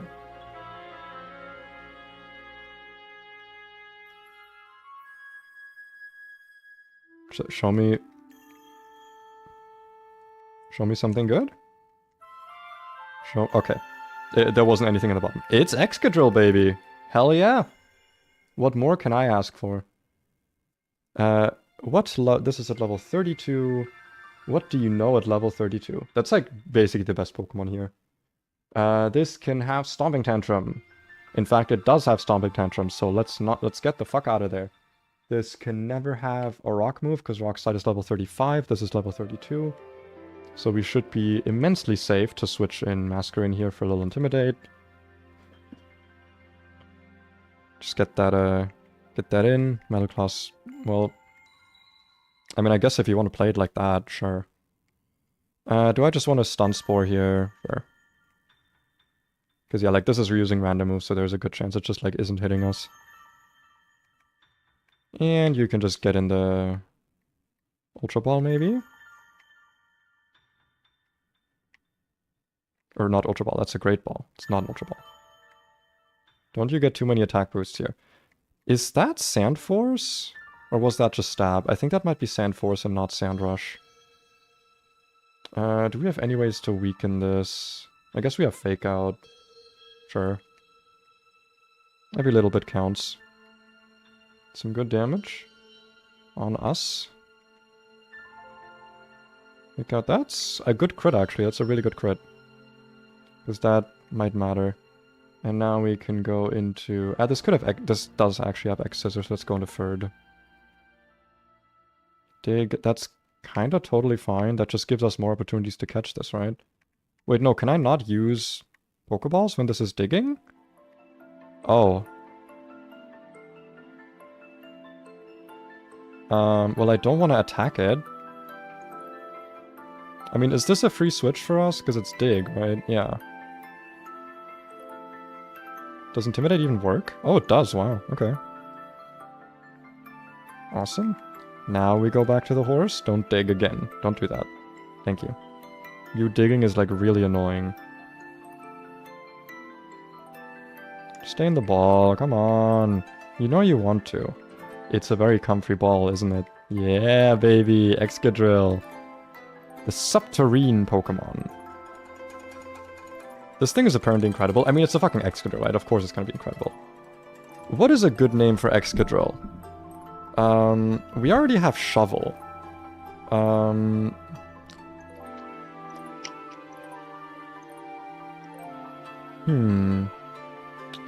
I remember having a character with an Excadrill, but I don't remember that Excadrill's nickname.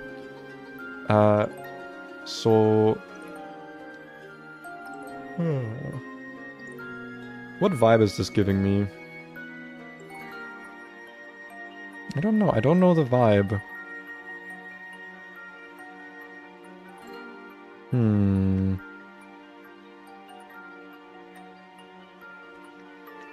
This is always the most difficult part of any Nuzlocke. Nicknames.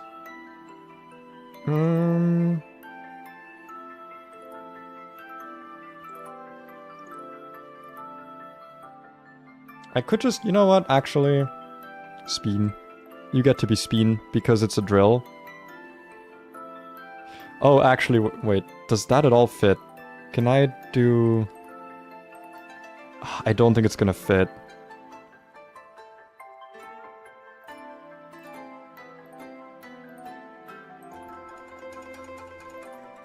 I don't think it's gonna fit. No, it does not fit.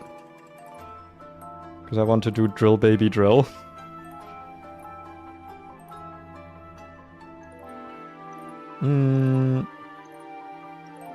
What if I do a Can I just do Drill Baby? Drill Baby. You know what? Yeah, Drill Baby. No, because now it just sounds like this is the Drill Baby.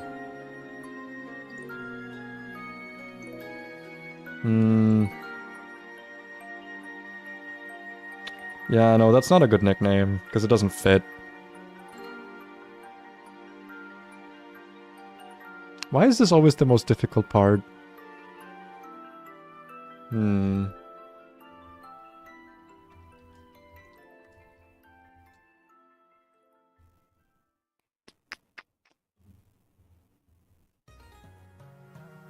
don't know.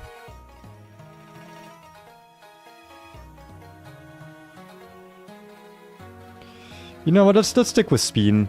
It's a drill. It can be Speen. It can Speen into battle. Because it's probably also gonna have Rapid Spin. Speen. I could have also named it Drill. Because it's, you know, drill. Whatever. I know my jokes are incredible. Let's heal up first. And then let's see if this is actually a good Excadrill. I mean, I'll take any Excadrill, but like, you know, preferably it would be good. Let's see what we're working with. God, it's been so long since I've had the excitement of opening my encounter box and seeing what I got. It is Sandrush. That is actually, I think, the better one. Because it, well, depending. Sirius is neutral nature, right? Neutral nature. Ooh, those are not Gyvies. I mean, it's not the worst. Like, 3 attack IV is not great, but it's not a negative nature. 28 HP kind of cancels out the bad defenses, and 20 speed is reasonable. I've seen worse Pokemon, that's all I'll say. There are worse Pokemon in this box, Carnivine. Like, I've had to deal with worse. For what it's worth, this is not bad. Let's see what you get when you level up. Rock Slide. Now that's a move right there. If we have Bad Tantrum, I'm not going to bother with Dig. No Rapid Spin, sadly. Guess that's going to be relegated to Serena. Bulldoze for speed lowering. What are your moves going to be, little man? Yeah, Rapid Spin's a level 5 move. We're not getting that unless we catch this as a Drillbur. Which I don't think you ever can. At least, like, not low enough leveled. You're gonna get Drill Run, so that's gonna replace Bad Tantrum anyway. I do think Bulldoze is better than X. Like, just realistically, I just don't think X is that good. I should not have coverage moves that are bug type. I already learned that lesson on Magneton, and it hurt me. Yeah, Drill Run is just better than Stomping Tantrum. High crit rate. We can do some hype stuff with the high crit rate move. And level 48 exactly is Iron Head, so we can at least not have Metal Claw. That's awesome. That's so good. Yeah, like I said, not the most incredible, but better than nothing. Yeah, like, Mienshao is 133 attack. And our Mienshao is like, how much? Yeah, it's like 125 base special or base attack. Like this is not, it's not awful. It's not terrible. I'll definitely take it, and it's nice to have another steel type. And you're gonna get exported right away. Love that. I love that. And into that. Look at that Excadrill in my calculator now. Ooh. That's some damage that we're doing. Alright, next trainer. I do so query that we do the next trainer. I'm glad we got that. I would have also been happy with Maractus, like, no joke. Though the biggest reason I'm happy with this is because otherwise you try, if you don't get Excadrill here, you try to get it in Mirage Tower, which means we get a very fun choice now in Mirage Tower in that we can choose which floor we want to do, and we do have some fun choices there. Anyway, let's look at this fight while I eat a little bit as well, because I have not eaten dinner today.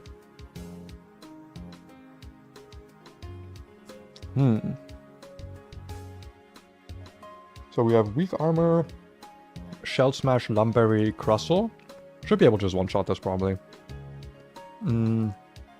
Leftovers, Magic Guard, Sigilif, interesting. I don't think Sigilif is that bulky, is it? I don't think so. And then we have Pillow-Swan with Eviolite. This thing is kind of a beast, isn't it? Curse, Rest, Icicle Spear.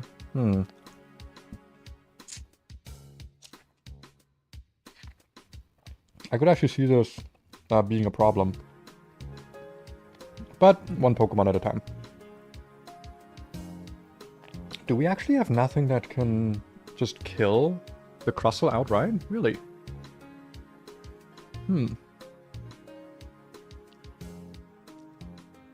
How fascinating.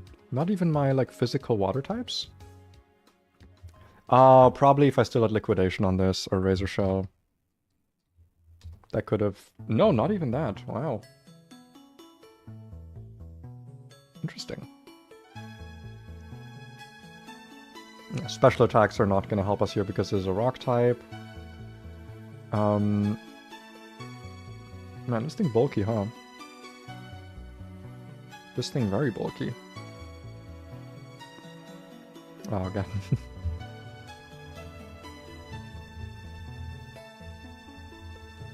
My girlfriend wanted to come over and she fell asleep twice while preparing. I'm worried she may be, like, over EP. But aren't we all, really? That's just like a function of existing. Anyway, the Crustle... We do two-shot this with Liquidation. The problem is weak armor, right? Do we have anything that can kill this with priority? Not Mienshao, because if we trigger weak armor, I think it's just physical defense, or is it both? Yeah, it's only physical defense that goes down. Decreased by 1 stage and speed is increased by 1. Okay, so it's 1 for 1. Oh wait, no, it's 2 stages. Got it. Got it. So yeah, it's only gonna be -1 defense, but it's gonna be at +2 speed. And at +2 speed, this outspeeds everything except Excadrill and Sand, which, you know, that does make sense. But we also take a lot of damage from EQ, and I don't really want that to happen here. But if we can switch in on not Earthquake, then we're kind of fine. But Shell Smash could put this thing at even more. Yeah.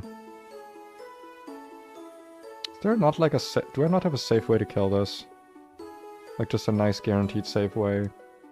I guess 2 Muddy Waters kill. And you can't really do anything about it, but Muddy Water is not 100% accurate.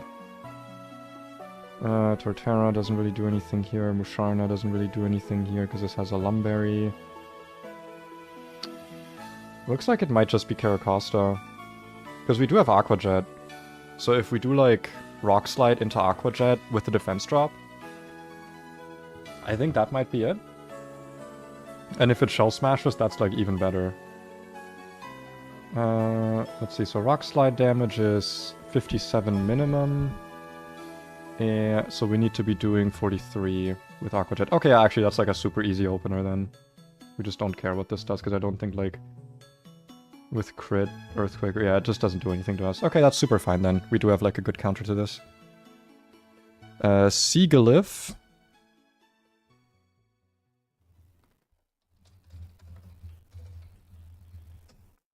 Okay, just texting my girlfriend. Love her. I love that woman. She's great. What are we baiting though? Is it... Yeah, it's probably Energy Ball Sigilyph. Yeah. And probably, I mean, like, almost guaranteed. Yeah. And it doth look like...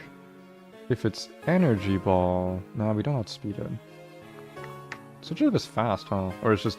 I mean, they all have, like, perfect natures and IVs. I should be expecting it at this point that, like, my fast Pokemon are just not gonna hold up anymore.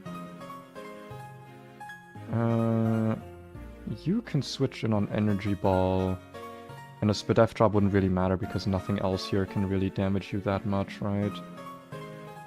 Yeah, like, even a crit Psychic after crit Energy Ball defense drop wouldn't kill us. We do need a Heartstone to kill here, though. Yeah. Okay, so we need Heartstone Arcanine for the Sigilyph. We can't get burned from Heatwave, obviously, so that's totally fine. And then for the Pillow-Swine, this thing's gonna be a bit of a problem. Icicle Spear and EQ, and this is Thick Fat. So yeah, our Grass type's not gonna be that helpful, and neither are gonna be our Ground types, actually. A lot of our Pokemon just get invalidated by this, turns out. I wish Gastrodon had a more accurate water move. Hey Gastrodon, when do you learn a more accurate water move? That's also like has some power. Level 50 Scald. So okay, it's the next. I mean, Muddy Water is 95% accurate. It should be fine to use in a situation like this. We do get Scald in the next split though, so that's nice. Yeah, Kingdra also wouldn't help here. I do always keep an eye on Kingdra just in case.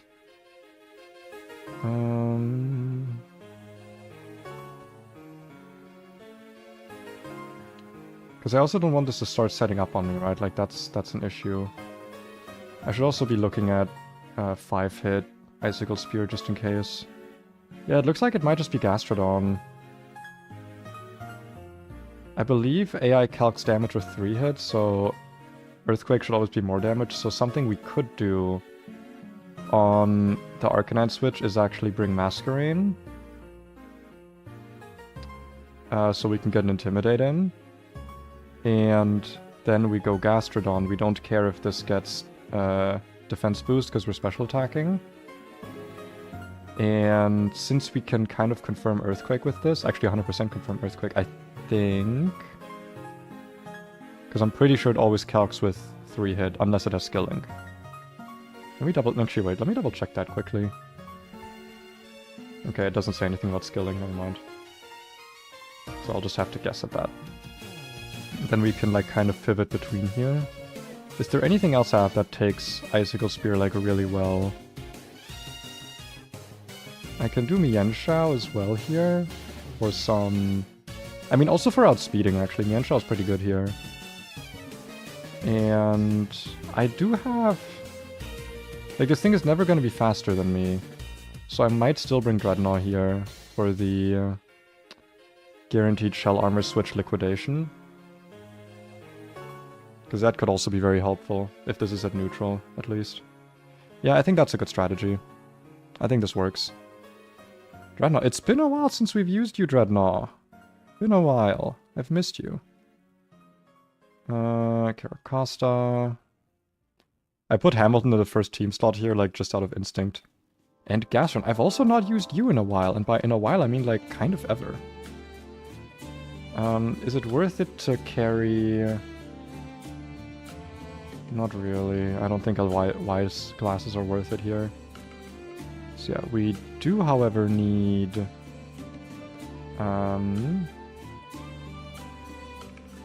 think it was just... In terms of items... It's just the Heartstone here, and then nothing else really matters? Yeah, nothing else really matters except for the Heartstone. So we can Oran Barrow and everyone else, I guess. For that little bit of extra healing that might just be necessary every now and again. And Hamilton and his best friend, the Heartstone. These two are just inseparable. Dude, I'm so lucky though. Like, having a Hamilton with attack this good. I mean, I guess it does get 3 guaranteed IBs, so like... You know, it's not like the most unlikely, but still. Neutral nature, no negative attack. I'm happy with it. I'm happy with it. Team is correct. Yes. Yes, it is. I always triple, double, quadruple checking. Oh, now we get the encounter here, and it's Geodude Alola. Hi. Bye. So yeah, I guess Rock Smash... or the thing does prevent you from that. And yeah, I think it's battle time. Time for battle. Time for battle. Camper Travis. And I believe what we do here was literally just like Rock Slide Aqua Jet. Oh, wait, I'm looking at the wrong Pokemon. Yeah, it's Rock Slide Aqua Jet. EQ is fine. EQ crit is fine. Everything's fine here. Ooh, that's good damage. That is a max roll right there. Your speed is now increased, but you are also now dead to the jet. So, have fun with that.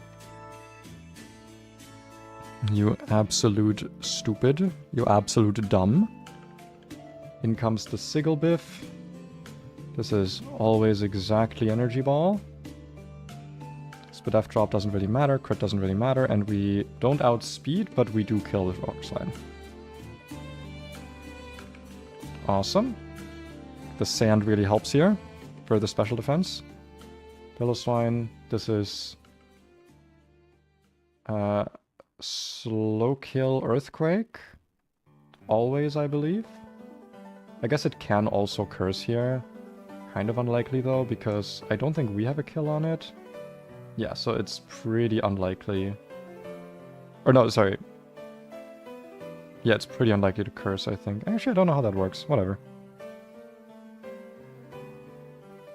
It is EQ, that's perfect.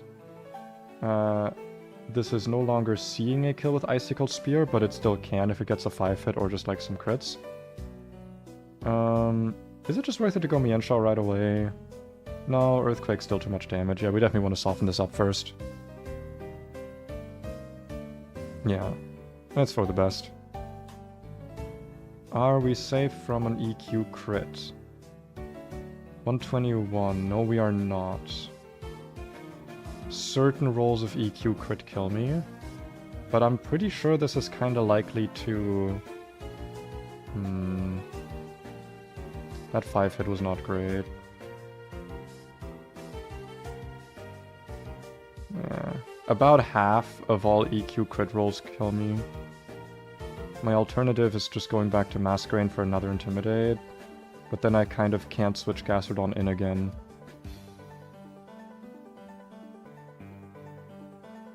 And it's not like any of my other Pokemon survive crits guaranteed when it's Earthquake. So yeah, I think we just live with this and we just Muddy Water, hope for no crit Earthquake. Curse is fine, I think. So now this +1 defense, negative or neutral speed or neutral attack. Okay, now regular EQ is not a kill. So this might curse again here. But there's no overlapping rolls with Icicle Spear, so this should never be Icicle Spear, so we can go Masquerain here. Back down to -1 attack. Perfect. And you can switch in on the... Mienshao can indeed switch in on Icicle Spear crits. Actually, I didn't calc with 5-hit. I should be doing that. And I believe we just one-shot outspeed with Aura Sphere. There's kind of no reason to ever fake out here, right? That's just more Sand Chip. Not that that really matters. We're at the end of the battle. We outspeed. What exactly is your HP right now? Yeah, it's about 49. 49 is literally the minimum roll, so... Should just always kill here. Wonderful. For a second I was like, what if I click? What if I accidentally clicked Vacuum Wave there? I would be dead. Maybe. I would not actually be guaranteed dead, by the way. Only on crit. Awesome. I believe one more battle and we get another 2 encounters, actually. That is what I believe. And this is a double battle. Let me just confirm that. I have to do this before I do encounters because it's going to take some planning. Because double battles always do. Show me what you got up here. The Mirage Tower, it looks so frail. It could crumble away at any time. Yeah, I think above us is Mirage Tower. And we cannot avoid this double battle, so... We do gotta do some calcing here. We gotta do some calculating. Which means we shall go into calculator mode after we save the game. Awesome. So we are going up against, if we're looking at this, Gigalith with Clear Body, Sand Tomb, Body Press, Rock Slide, Stone Edge, and a Citrus Berry, and a Citrus Berry Storm Drain Maractus with Spiky Shield and a Weather Ball. Does Weather Ball even work in the sand? I thought it only works in like the... Oh no, it does become a rock type move if it's Sandstorm. I didn't even know that. Interesting. Because I kind of assume it just worked on, like, the cast form types, essentially. Interesting. Yeah, Hidden Power Fire. So I guess this is meant to make sure you can't use water moves because of the Storm Drain, and can kill grass types with Hidden Power Fire. Yeah, and ground types with Energy Ball. That's a pretty smart strat here. Let's see, then we have Sheer Force, Drill Run, Poison Jab, Thunderbolt, Flamethrower with Lumberry, and Rindoberry to prevent grass with Earth Power, Muddy Water, Ice Beam, and Recover. This does not look like a fun battle to plan for. But when do double battles ever? I mean, like, ideally what we're gonna do here is what we kind of always do, right? Bait kills into one side. Especially because I could show... Like, I could literally have something that's dead to Stone Edge, but if it's faster, Gigalith will always attack Caracosta. So, like... Yeah, Caracosta, Protect, Lead. I'm gonna take notes for this one, though. Because that's gonna be important. Let's see. Ruin, Maniac, Brian, and Celia. We need to be pre-damaged here, I think. Pre-damaged to about 40%. What is 40% for you? Or I guess I can do like 43. If I want to always bait Stone Edge and never body press, then I do need to be precise about this. So let's do 44. How much is 44? 62 HP. Pre-damaged Caracosta, 62 HP. Baits. Exactly Stone Edge and Energy Ball. What is the second Pokemon going to be, you ask?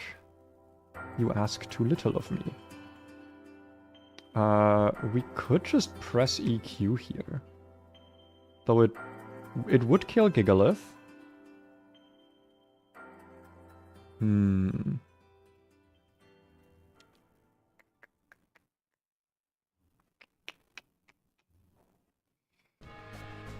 I don't think we would ever... Yeah, no, we're never showing a kill on Gliscor. It's still always attacking into... Yeah, and it's always exactly Energy Ball if we're at 44%, right? 44? Yeah. If we're at 44, we're also exactly baiting Energy Ball here. I mean, we're always baiting Energy Ball on this, but yeah. And we should never be dead to even a crit from like either one of these, not that it's ever going to attack us. Gliscor, EQ. So we might not actually need to be pre-damaged because we can literally just like one-shot. Wait, even with double battle damage? No. Wait, why does it show one-shot? Oh, it's one-shot Fly, not one-shot EQ. I was like, that's so weird if that works. Because like Gigalith has really good defense, but yeah, it doesn't work. That's why it looked weird.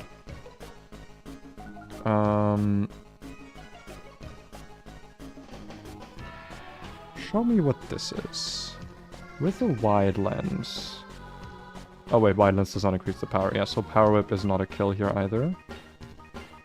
Yeah, we have nothing that one-shots this, sadly. Earth Power does come close, but the problem is then we're baiting Energy Ball again. Which I don't want to do. Could we also just, like, ignore this side of the board? Because that's another thing we could, like, attempt to do here, is we could just ignore the Gigalith side. Though getting trapped with Sand Tomb would suck. Let me look at the Sand Tomb AI. Let's see. Oh, it's literally just, like, +6 or +8. Well, I mean, that means if it shows fast kill, then it's never doing that, or even slow kill. Yeah, so it's... If it has a kill, slow or fast, it's never clicking Sand Tomb, so that's actually, like, not something we need to worry about. So yeah, we could just take out the Maractus side first. And then we also can 1v1 the Nidoking. That might make more sense, I think. So we would be leading with this. You're dead to Weather Ball and also to these moves. So you're never showing fast kill on these, so it doesn't matter. You would be probably dead, yeah. Hamilton is probably also dead to Stone Edge, yeah. So I think the best solution here is, in fact, Gliscor. The problem is that it's a 2-turn thing, right? And it can Spiky Shield. Let me look at the Protect AI quickly. Oh wait, actually Spiky Shield is different. Spiky Shield has its own AI, does it? No, it doesn't. Okay, so just, I guess, Protect.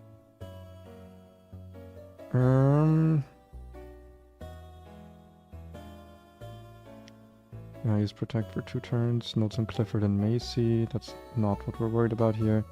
King's Shield has no unique AI. Which also probably means that Spiky Shield doesn't. But let's just double check. Are you looking up Shield? You know. It's at +6. So Fast Kill should just always be better than Protect. Even if it sees that it's dead to something. Do I have nothing that gets like a safer kill on this with something that is not...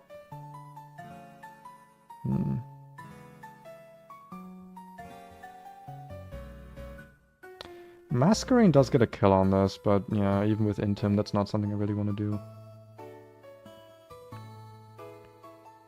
God, I hope that this is actually how it works. That like, if it sees fast kill, then it's gonna go for fast kill.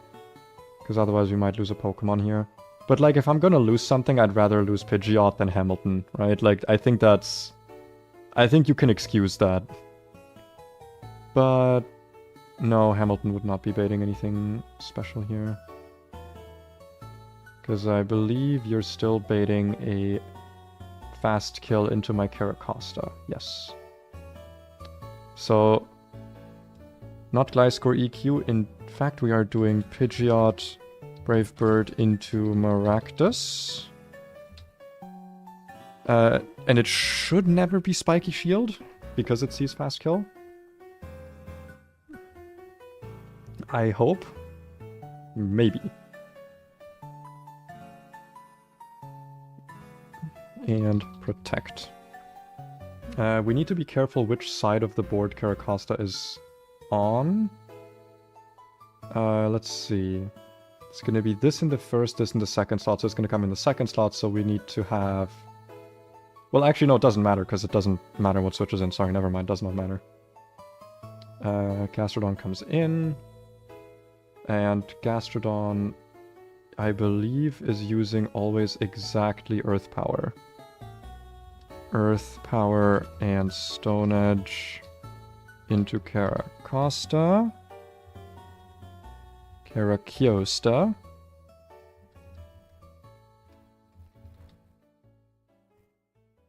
We need to switch now because we can't double Protect. What here can take Stone Edge and Earth Power? The answer might shock you. Or it might not, because it's just Gliscor. Because it's, you know, it's fucking Gliscor. This thing can apparently just, like, take anything. That does mean we are also pretty likely to bait Stone Edge again. But that depends on what we switch in on the second slot. We don't have anything that can one-shot both Gastrodon and Maractus? No, we do not. Not even remotely. Even with the Rindo Berry, we actually kill this. And, wow! Guess who actually outspeeds for once? Are you dead to Stone Edge? Yes, you are. I also need to be wary of the sand here. But yeah, I think the best switch here is, in fact, Gliscor. Unless I have anything else that takes Stone Edge and special attacking Earth Power well. Which I do not think. Actually, wait, Torterra fucking sits on this. And then we bait Ice Beam.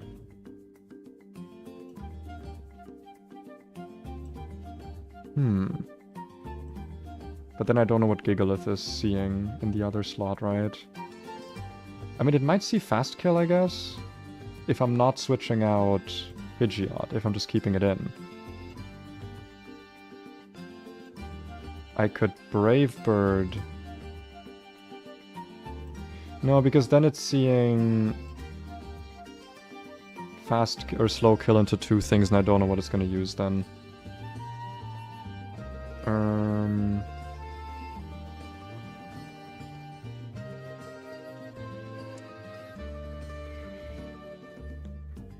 Musharna kind of sits on this, but not on Stone Edge. God, I would love to have Powder out for this, actually. Vivillon. Can I? Oh, Vivillon actually just baits similar things here. Vivillon baits Weather Ball. Wait, no, that's actually really good, isn't it? Wait, no, let's rethink this. Hold on. Let's rethink this. We don't need pre-damage at all. We can lead with Vivillon in one slot, which is going to bait... Ah, but the problem is that it's baiting slow kill. That's why this is not good. Because from both of these, it's going to be slow kill. Does that matter if the other side just is not showing a kill?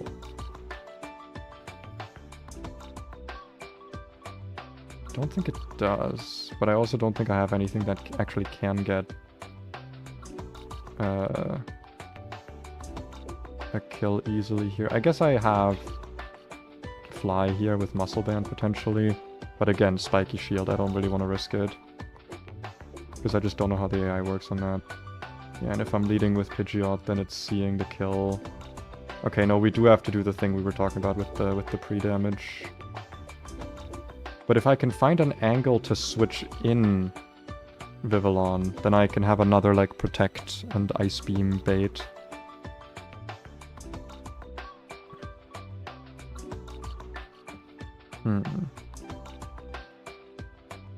Because here's the thing, I don't want to be baiting Ice Beam, I want to be baiting Earth Power with whatever switches in. But that would mean switching in something on an Earth Power that takes damage from Earth Power. And I can never get this to not click Stone Edge. Like, if I could get this to click Body Press over Stone Edge, that'd be incredible. And I think I can? Wait. If I use Silver Powder Masquering instead as my first slot, right? It's still showing 2 fast kills into Caracosta. But at -1 attack, Body Press is actually more damage. Meaning... Ah, no, fuck, wait, this is Clear Body. I'm glad I saw that. That could have been problematic. That could have been very problematic. Okay, this is not it.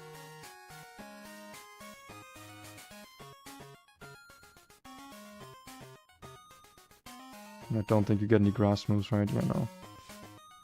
It's kind of just Serena that can kill this thing. And it's only just with Power Whip. But Serena doesn't love... I mean, Serena is fine being in on the Gigalith.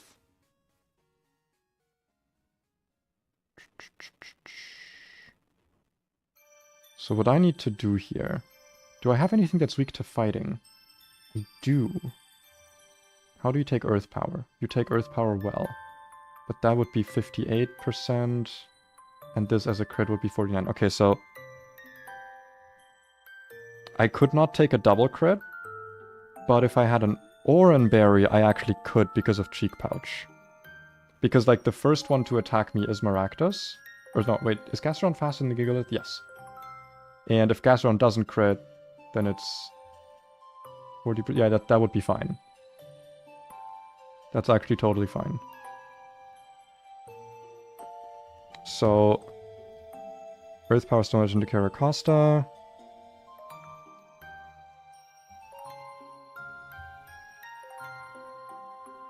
Earth Power Stone Edge, switch Diggersby, Oran on Turtle slot.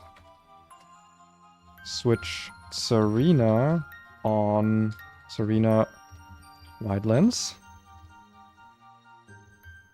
on Bird slot. So Serena should not be taking any damage here. Diggersby doesn't care about sand damage and is fine to get crit twice. Gigalith should never see a kill into Serena with anything, whereas it sees a slow kill into Diggersby. And it's a good chance that it is actually with a rock move. If it is not with a rock move, we can go into Vivillon. If it is with a rock move, then we can finally have a look at how we're going to kill this stupid thing as well.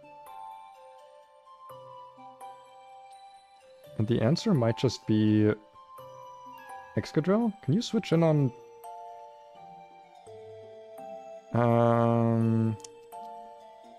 we can never guaranteed switch in on not body press, so that's not great. Yeah, Excadrill is not the... Excadrill is a good answer, but it's not like the answer we need. Mudsdale kind of sits on this. And Mudsdale can absolutely switch on anything that Gigalith does. And... But how does Serena do here? Badly, it turns out, because we're baiting Poison Jab. But if we bring a Steel type, does that matter? I don't think it does, right? So again...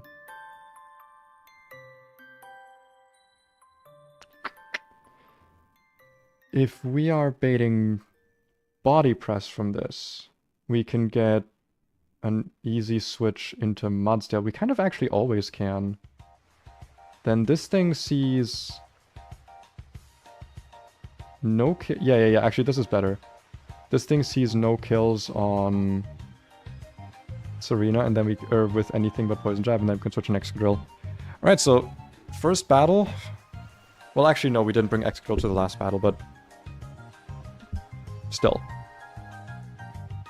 Second battle that Excadrill has even been in our box, and it's already playing not even that important a role, actually. It doesn't really matter. But it's fine, it's moral support. Would it be more sensible here to just bring Magneton? Nah, it dies to Drill Run. Not that that really matters, it's never pressing it. It's never clicking Drill Run. But we're also maybe dead to Flamethrower.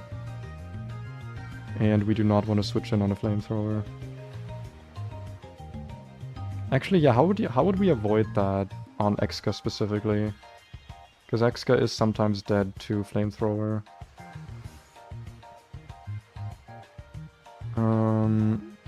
Because we would have... Gastrodon would be dead, right? Yeah. Power Ride, kills.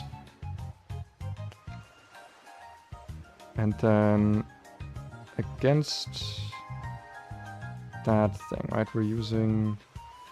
You and Diggersby shows fast kill into both Diggersby and Serena, so both of them would have to get switched out here. But I mean, Excadrill can switch in for free. Because, like, we're gonna kill with Serena.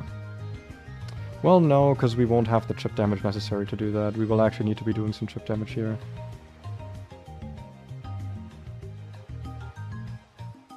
Does Serena outspeed this thing at +1? Yes. Does that mean it's ever worth it to Rapid Spin this? No, because Power Whip is still not a guaranteed kill after Rapid Spin. What doth that mean for us? That we will in fact have to switch in Mudsdale on that turn, and then... I guess on the next turn we can switch in Excadrill. Yeah, no, this still works. This still works. Because we're gonna be killing Gigalith. Regardless. You just all have Oran Berries equipped, right? Man, Pidgeot, it's been a while since you've come to a battle. How quaint. Excadrill is also coming. And not Gastrodon, but Serena. Serena's so good, man. Such a good Pokemon. Like, it's strong, but it also has so much utility for lowering stats. It's really nice. We're gonna actually need to... Oh, you're a shop. Oh, no, I need to get the... I need to see, like, the Pokemon Center lady that can poison me. Because Caracosta needs to be taking some damage here.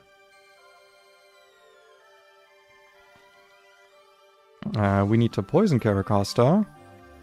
Turtle is now poisoned. Caracosta does not want any items because we don't want to be going to the battle and then getting healed, because we do need that exact 62% HP. The other items that matter are Oranberry on Diggersby, Wide Lens on Serena, and that's kind of it. We don't need anything else. 62, so still some missing.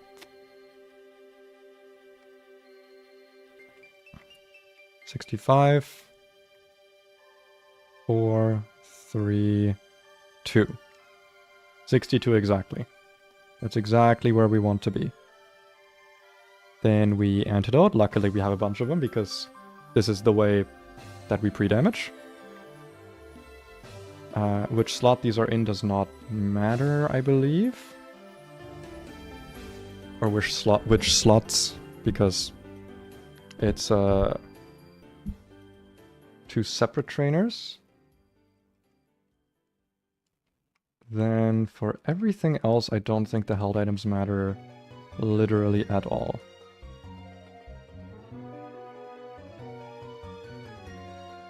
So let's get the important ones on there. Wide lens for you.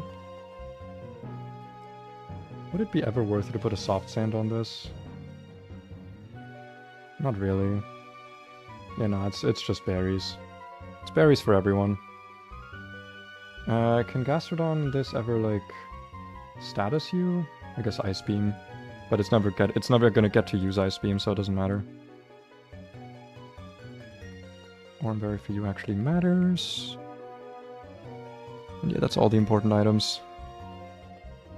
Alright, let's hope that this plan works, because I'm always god-awful at planning double battles. And no items for the turtle. Is there any item I want on the turtle? I don't think so. I think it's actually better completely itemless. I will turn on my repellent for this, just because I don't want to get accidentally, like, into a rock smash fight and then get, like, not be able to run away because Caracosta is slow and get, like, bulldozed or something. I think we thought this through correctly. I believe so. You still have your Protect? You do. And you have your now 100 accuracy Power Whip. Alright, we're not gonna get much cleaner than this. You know what? This is a fight that deserves the gloves off. This deserves the full treatment.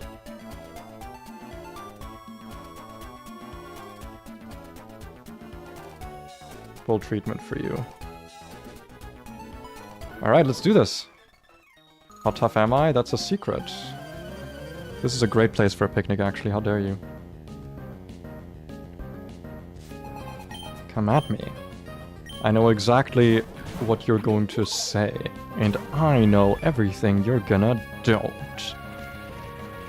I forgot about Sand Chip. Never mind. No, I didn't. Because literally every Pokemon here except Serena and Pidgeot don't care about that. And then you Brave Bird into the Maractus slot. Please tell me that I did this correctly and that this is not seeing... this is not somehow going for... slow kill on Pidgeot. It should literally never do that. It should always be going for the fast kill.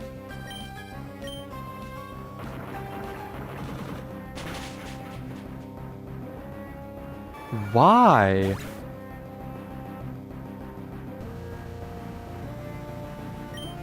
Wait, no, but why? Is it not seeing the kill? Oh, fuck. You know what might have happened here? It probably didn't find the killing roll. I forgot about that. Oh, god damn it. Because it's not anywhere in the AI document. I've only known about this since yesterday. That, AI, when it's looking for the killing move, does not actually, like, just see the killing move. It still rolls the damage, so it probably didn't find it for the turtle. Because it was a pretty high roll. Okay. You know what?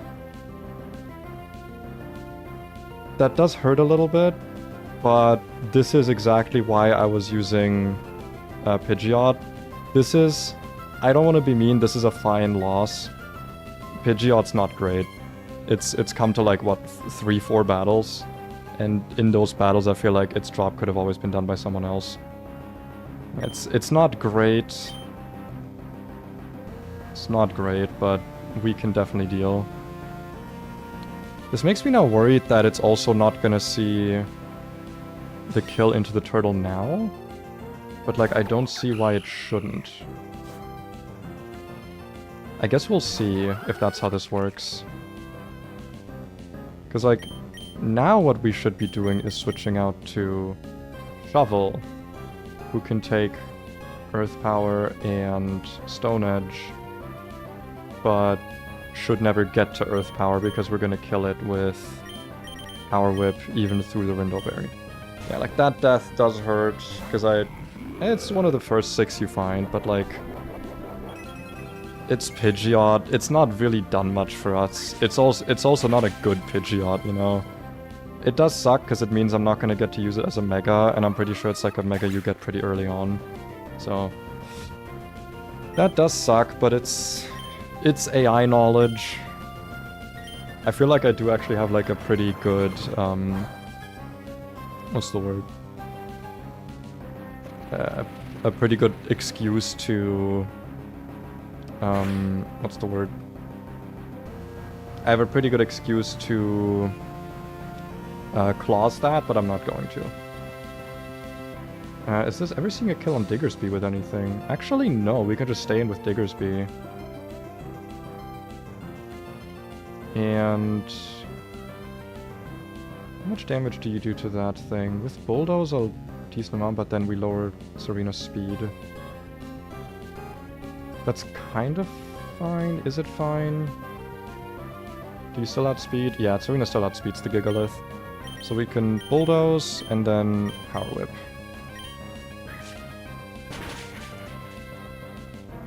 It's fine.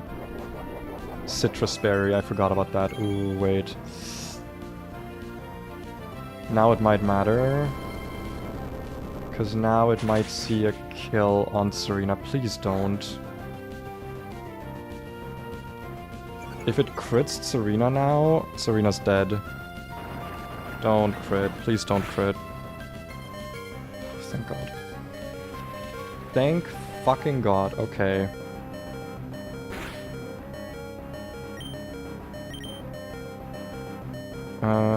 What's more damage here? Facade or Quick Attack? It's Facade. Is this thing dead at 7% damage? Okay, I don't have to cut. It's probably dead. This is random move, but that's like totally fine. Could it ever be body press on the Serena? Yes, yes it could. So we do not want to risk the switch here, so we just go into Horse. That still hurts. 3rd death, and this was one that was like an actual mistake. And not like a, you know...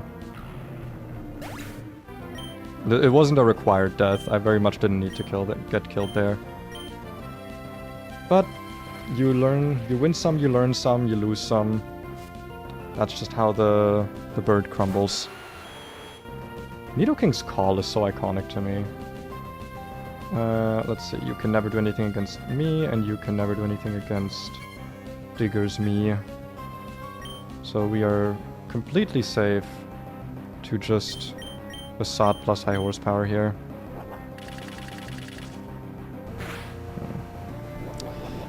Yeah, I'm a bit despondent here, but what are you gonna do? Sometimes I'm still sad about it.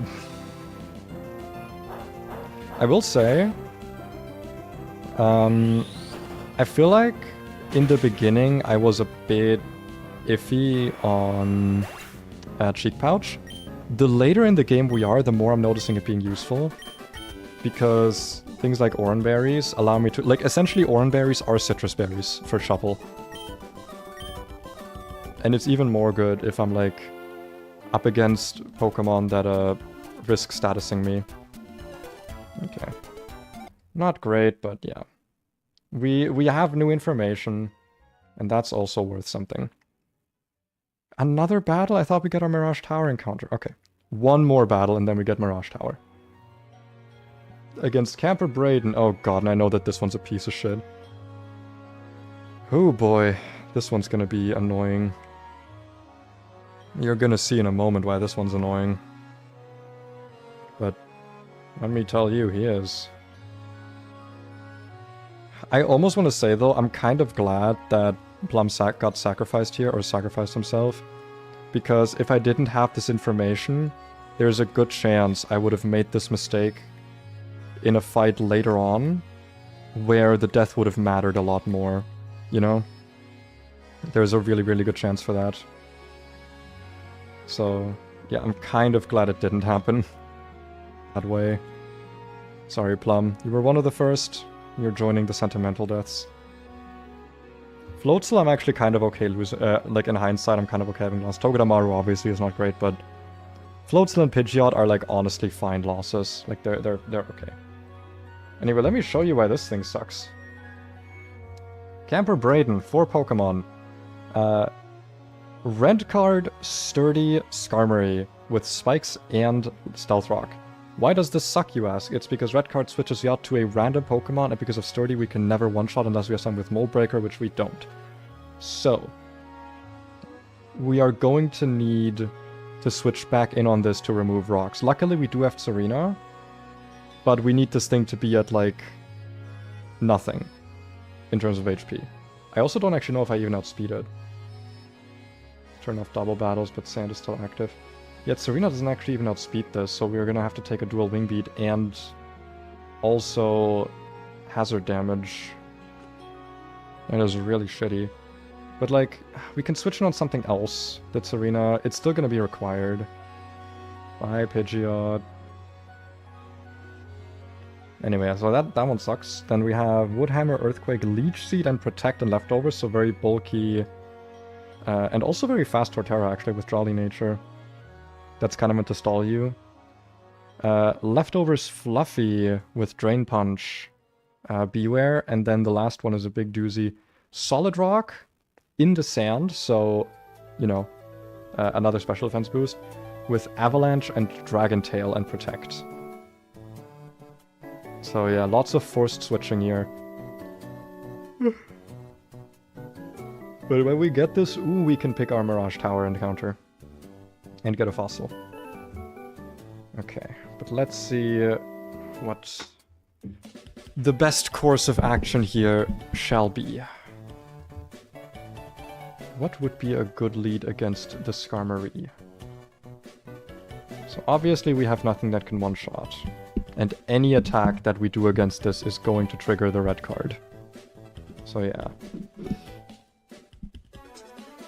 I'm guessing that ideally we lead with something that is faster and can activate Sturdy. So that we don't have to switch in on hazard damage, like, immediately. We could also just use Pokemon that outspeed this, but that restricts us too much.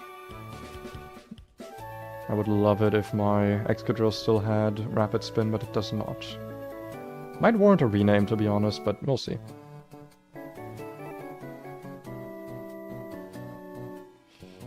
We could... No, if you show Slow Kill, it still can click Stealth Rock.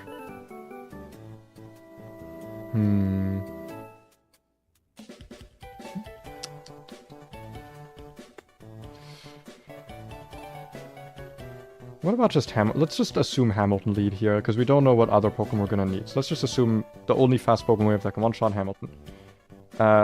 We break Sturdy, we break the red card. Get switched out to something random. So everything we bring needs to be able to take hits from this. We can kind of deal with that in a moment. This fucking thing is... Like, we also don't know what's gonna switch in first, right? But it's pretty likely to never be Rhyperior first, because these ones have similar movesets but are faster. So, yeah. Masquerain actually shits on this, holy shit. Yeah, Masquerain absolutely destroys this thing. So Masquerain can be for Torterra, it's not even like a contest. This thing right here is actually super weak to fire moves, specifically. Do we kill with Wise Glasses? It's not guaranteed. And Drain Punch does do a lot of damage to us, so it's not my favorite. It's not my favorite way to kill. Payback actually is like very little damage here because Musharna is slower. If we're switching in... Yeah, we're almost always baiting Body Slam on this, so if we put a Cherry Berry on this, Musharna can actually wall this out very easily. And if we don't get the killing roll on Psychic, that's like fine. I'd rather have the Cherry Berry. The nice thing is also that if it does get the parry, it's actually nice for us, because then we have like some free time essentially. Because of Synchronize. So yeah, you can deal with that, and then Rhyperior. Wait, can you both... Okay, Masquerain does not enjoy switching into Dual Wing Bead, but barring a...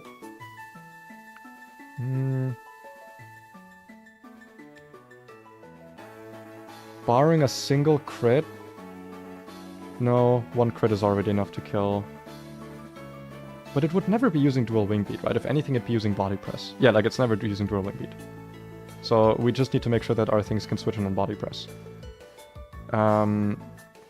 This would bait Avalanche. Not great for me. Executor actually does nothing here.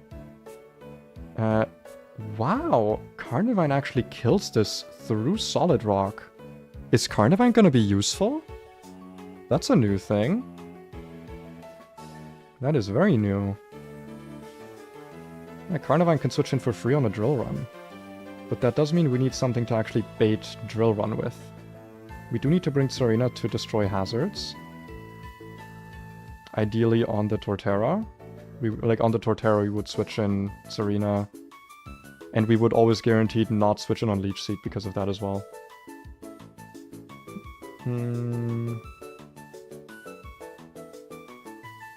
Do I want any backups in that? Like, if Carnivine can just switch in here. But we want something that can confirm Drill Run, right? Which would be something like Magneton. If we have Musharna out, it is guaranteed Drill Run. Is it ever worth it to bring Magneton? I mean, Magneton just always baits EQ on all of these, right? EQ or Drain Punch. Which is not like... That's kind of useful if we think about it, right? Because... Yeah, it's kind of useful.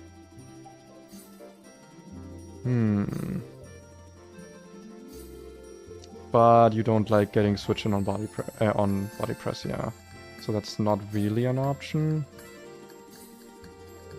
Do you always bait Drill Run? You do. Dreadnought baits Drill Run and does a shit ton of damage with Liquidation.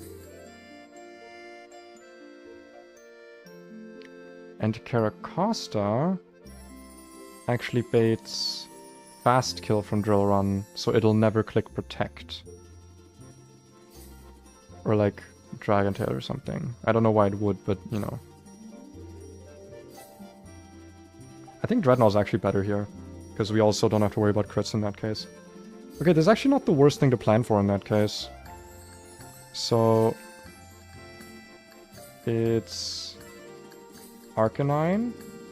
Doesn't need Wise Glasses in this case. It is not Caracosta, it's actually Dreadnought for once. It's not you. It is Masquerain, because Masquerain... Dude, Masquerain just comes to every fight. I swear to god. It's just never bad. Masquerain's never bad. You always enjoy having this. Is Mienshao ever worth it here, actually? I'm looking at it, and the answer is like a solid maybe. Because Mienshao does really well into that as well.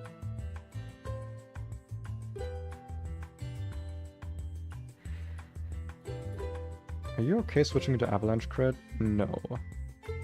That's actually a problem, yeah. So we do want to be able to confirm that...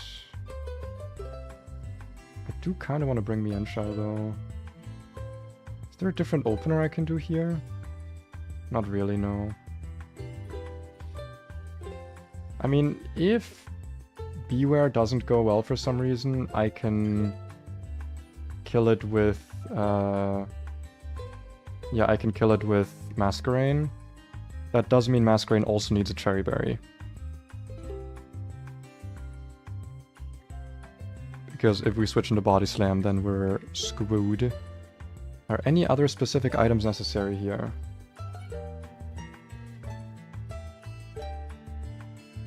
I don't think so.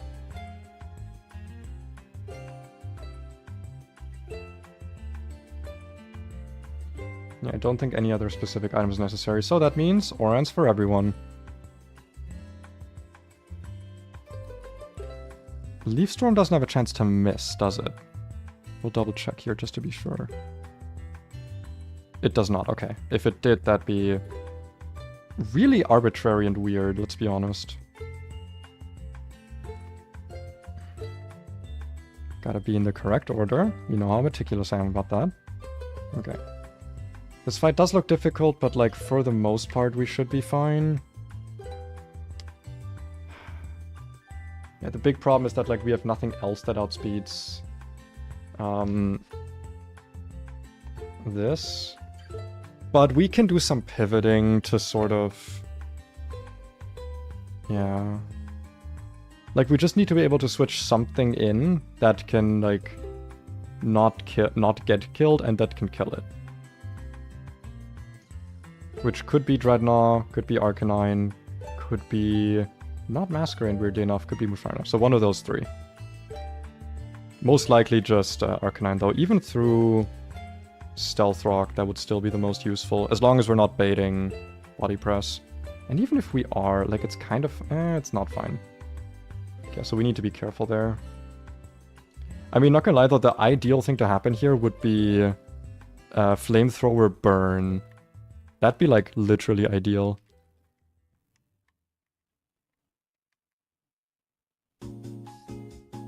I don't think there's much else we can do in terms of planning. This is not a double battle, so you do not get the privilege of the gloves off. Watch me lose a Pokemon because of that. Out comes the Skirm, the Skirmery. Flamethrower. Sturdy, red card. And let's see who it is. It's Serena! That's... Is that fine?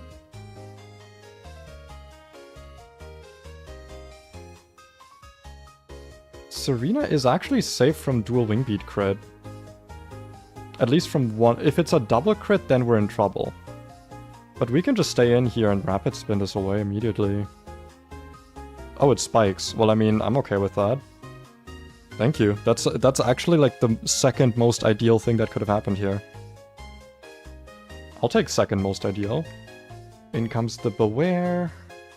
This can actually never kill me with anything. Not even with Payback?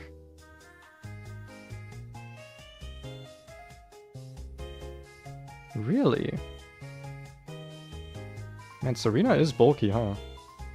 I guess it's worth it here to... I don't think we can ever get Musharna to outspeed this, right? Even at -1 speed? No, and even then it wouldn't be worth it. So I think we actually do a dropkick here.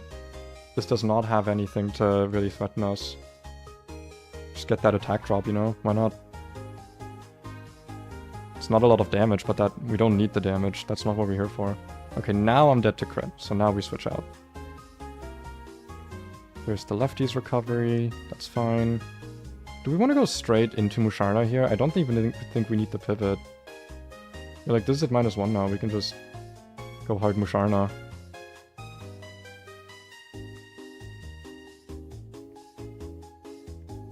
Synchronize? That's actually not great. Hold on. That's actually not very good. Because now payback crit kills us. But, counterpoint, Psychic always kills this and we now outspeed it. Like, Psychic does 94%. This is at like 88. So actually this is fine. Because we got the dropkick chip, otherwise this would not have been fine. If we didn't get the dropkick chip damage, this would not have been okay. Lots of lucky things happening here. Maybe we got the Guardian Bird now. Guardian Angel. Bird Jesus! That's what happened. Yeah, I'm pretty sure we're safe to just click this here. And this should always kill. Awesome. I don't think this should ever be Rhyperior over Torterra. But if it is, that's fine. Yeah, because they're both like... They basically have the same switch AI. Seeing a kill with... Or not a kill, but highest damage is Woodhammer. Is it worth it to pivot through Tsarina? I don't think it... There's like not... There's like a singular overlapping role with Earthquake. Yeah, the problem is like we want to be baiting Earthquake, right? And there's not really a way we guaranteed do that here, so I think we just have to go hard. Yeah, I mean, it's most likely Woodhammer, but like even if it isn't, it's kind of fine. Leech Seed would suck though, then we would have to switch. Okay, now we have to switch. Because I'm not going to take all this chip damage. Because this is probably going to be Protect. This is guaranteed Woodhammer. Do we have anything that can bait EQ? I was so focused on... Well, I actually do. I have Hamilton. But on a bad roll, we will still have some Woodhammer things that can happen. Yeah, you also don't one-shot this ever.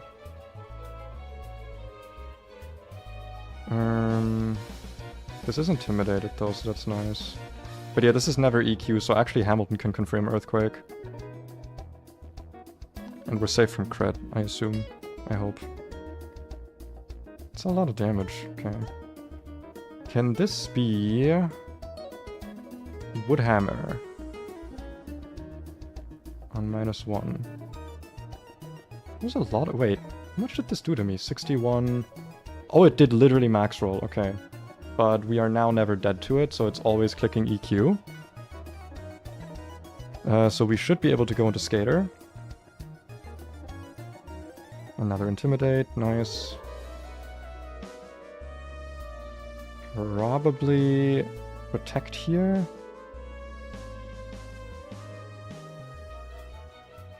We can't Stun Spore this because it's a grass type, so yeah, we just Bug Buzz. If it Leech... That's actually fine. Leech Seed would have been problematic here. Now it's probably going to do some Protect spamming to try and like... Never mind, okay. Weird, why wouldn't it Protect there? I guess because it saw that Protect didn't help it like recover out of kill range. What are we baiting here? It looks like it's guaranteed to be Avalanche. And it never Drill Run because we're a flying type. So we can actually get a safe switch into this. Now we're 100% baiting Drill Run. We can go into Anti-Graft for free. We outspeed. It just used Protect, so it's not going to use it this turn. And Leaf Storm always kills, even in the sand. Nice! The first time Carnivine's doing something for me. This fight was really weird. This did not go according to plan. And now we have Mirage Tower. That's 2 more encounters, and one of them is a fossil. I am so excited. That is really, really exciting. Let's fucking go. I love getting encounters, man. That's honestly one of the reasons I didn't, like, super mind restarting this game so many times. Because, like, early game you get so many encounters, and this game does have some pretty good encounter variety. The thing that made me annoyed was that, like, a lot of the time I would just get the same encounters, and that was not very fun. But that's why I like this run so much, is because I got to use so many different weird encounters. Alright. Let's go look over at the Pokédex. Because we got some planning to do. I actually want to look at the Pokemon sheet. Is this nicer to look at? No, it's not. I like the pictures more. Pictures are nicer to look at, even if it's all white. Okay, so floor 1. This would be the one you would go for if you want another chance at Excadrill. The rest of the stuff here isn't that great, though. Solosis and Duosion is not really a good Pokemon, especially because we have Musharna, which I feel like is kind of just better. Not all the time, but like a lot of the time it's just better. Obviously, Crocodile's still nice. Claydol is just kind of worse. Excadrill, Krokorok, good. Lairon's apparently really good, and Skorupi is incredible. So I would love to get a Skorupi right about now. But other floors have a better chance of that. So let's not do floor 1. Floor 2 is interesting. This has mostly psychic types. And some fairy types as well, actually. This could be the this could be our second chance, or a third chance, I guess, at getting a fairy type. First chance is Roll, second one is Hatram. So this is your third chance at a fairy type early on. Again, Baltoy, Claydol, not really that good. Solosis Duosion, not really that good. Munna is a double. Nosepass, we already have Magnet Pull. We could Magnet Pull here to try and get either Lairon or Mawile. Mawile is not guaranteed Intimidate though, which is like not great. Apparently this is pretty good when it Mega Evolves, but you get the Mega Stone like super late. I think like after Winona. And even then like after some boss battles after Winona, so it's... yeah, it's not the best. Lairon again, probably pretty good. Yeah, but like... I don't know. I don't think floor 2 is what we want here. Floor 3 is a bit of a mixture, it seems. Some interesting stuff, though. This almost makes me want to get my Route, what is it, 114 encounter that I haven't gotten yet? No, 117. My Route 117 encounter. Right? Yeah, because it could give me a dupe at Galvantula, but it's a 5% chance. It's, like, not worth it. So, like, waste that encounter. Sigilyph apparently is kind of fine. We did just lose one of our flying types, so I guess I wouldn't hate it, but we have a lot of things that are immune to ground, so it's not like super required. Orbeetle, I have no fucking clue how good this thing is. I don't even think we get like the good moves at this point, right? Like we don't get Confusion, or we don't get Light Screen and Reflect, which is like a big reason why this is good. And without those, I don't really know what this does. It's weird, like it's bulky and it's not really that slow, it's kind of fast. And it has kind of okay special attack. This is a weird ass Pokemon. Infestation, After Use, Psychic, Psyshock. I don't know what to think about this. I think this is... no, this is not the best. I think floor 4 is the best one at Whiskeroopy. Zubat's great. Carablast is apparently also great because Escavitar's great. Apparently Shelmet's kind of garbage. Yeah, and Noibat's apparently also pretty good. Floor 4... ooh, I think this is where we're gonna go. Just like glancing at this, this looks like the one. Only a 5% at Claydol, which can explode at this level, I'm pretty sure. Yeah, so we do need to be careful.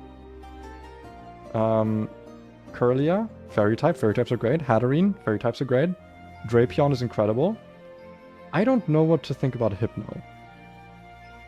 I didn't even see that this was on here.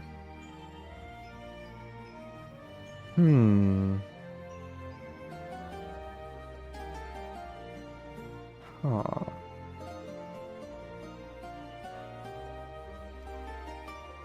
It gets Dark Void, but like super late, and I don't think it's really that worth it.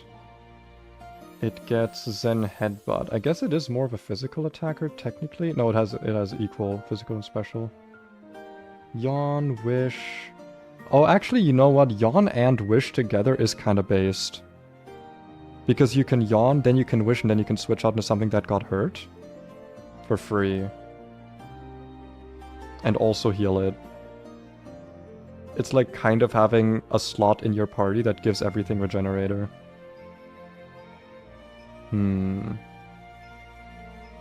I don't think I'd hate it, but it's probably not what you want from here. Absol, I mean, it's a dark type, it has good attack. Probably gets some pretty good moves. Gets Sucker Punch. We don't... Sucker Punch would be good because we don't have that many priority move users right now. Perish Song isn't really what we want here. But it probably has some weird uses. Has some insane heart scale moves though. Look at this shit. Close Combat, Flamethrower, Ice Beam, Pursuit, Quick Attack, Thunderbolt. I guess, yeah, Mega Absol has some good special attack. Interesting. It would be a dark type. Sigilif, again, I feel like it's not really what you want from here. Same with Zatu. Dude, if we got Zatu from here, I'd actually be kind of mad. Because getting this at this point is like... actually kind of maddening. Because like, this thing doesn't really do anything. Well, it gets U-turn at level 48. Okay, maybe it has some uses. And Defog. Clears terrain. You know what? Maybe this guy's not that bad. And we could also, if we want, scale Psycho Shift or Tailwind onto it, if it has like good enough IVs to warrant that. And it's pretty fast. Yeah, I guess I wouldn't... Again, it's not what you want though. And then Zoroark. I don't think the AI cares about illusion, does it? Like, I think the AI just literally quote-unquote sees through illusion. I'm gonna double-check that. The illusion that it matters.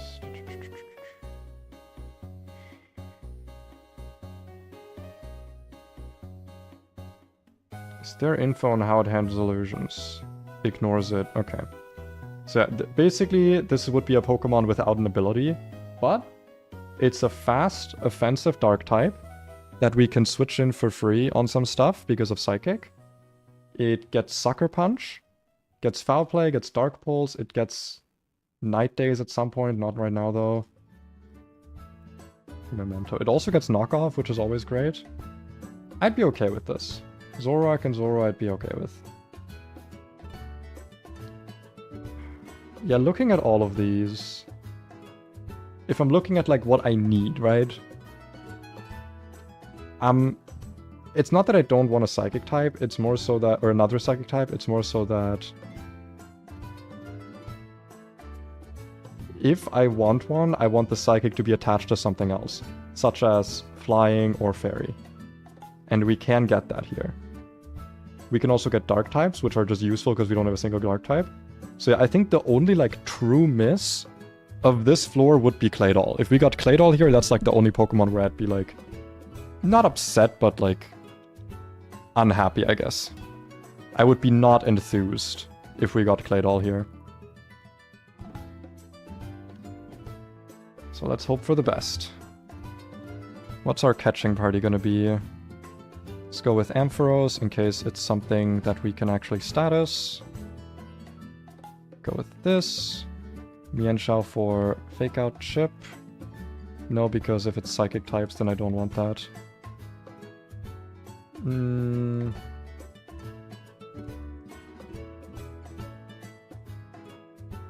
Yeah, this looks okay.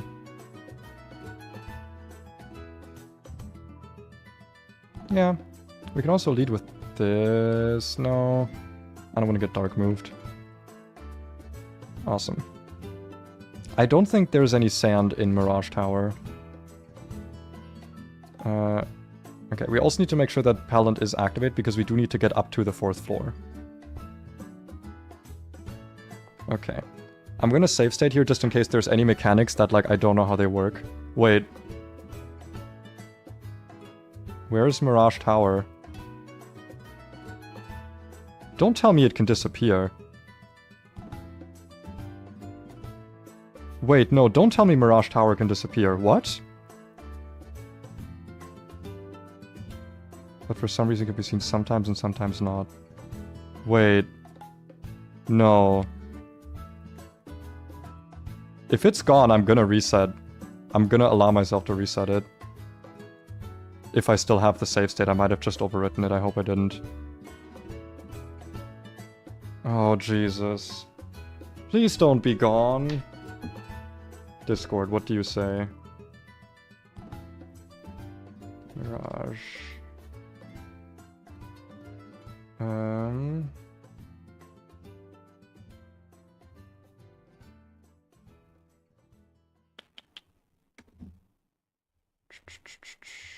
Mirage Tower.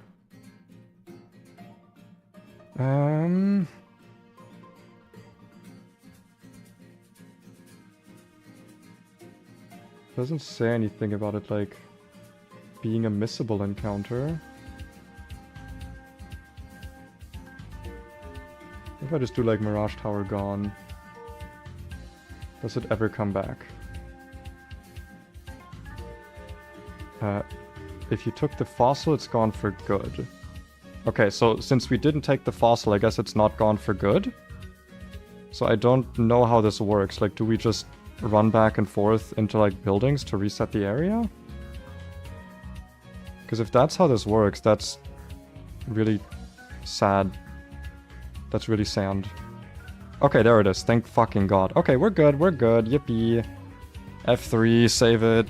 Jesus, I got so scared for a moment there. I was like, if this is something like with the fucking rare candies, where it's like, oh, if you just run out of the area, like, good fucking luck, it's just gone. It should have said that somewhere, but luckily that's not the case. Repellent is active. If I get an encounter in here that's not on floor 4, I will reset, even if it's one that I like, because I just want to make it to floor 4. I'm saying that in before, because I don't know the mechanics of this super well. No response. I don't know if there's any missable items in here, so I am gonna do this quickly. Because, again, I don't know Mirage Tower. This is floor 2. Oh, fuck, we don't have the right bike for this, do we? Yeah, we need the acro bike. Well, let's hope it's not.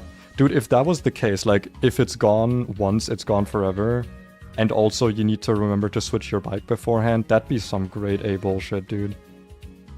There we go, mock bike.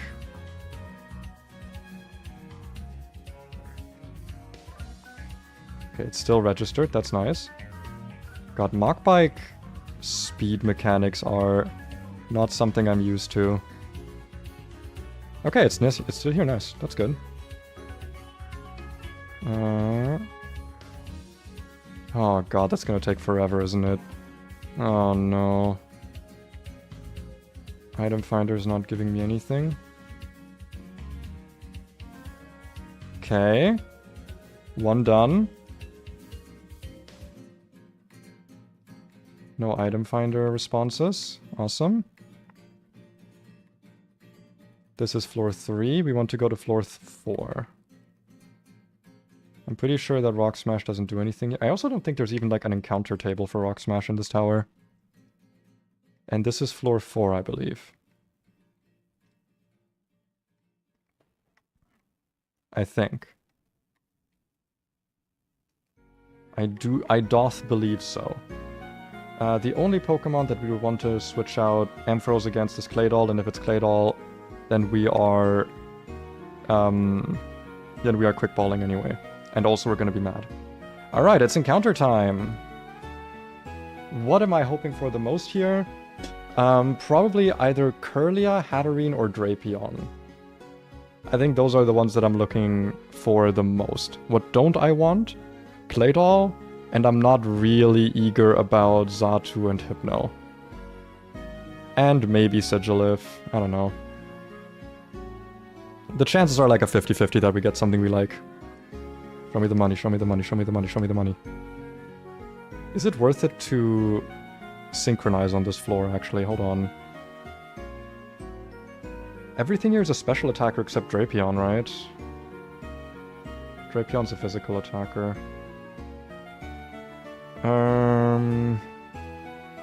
No, Absol's physical. Yeah, no, we don't want to calm synchro here. Let's see what we get. I'm okay with that.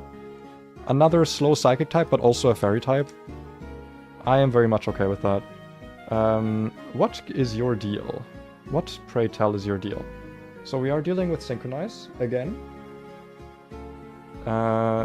Healing Wish is level 52, so we don't need to worry about that yet.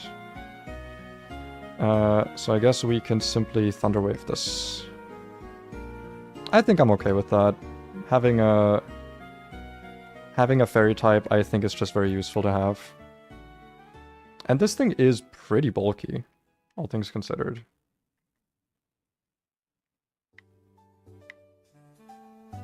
Awesome. Wonderful.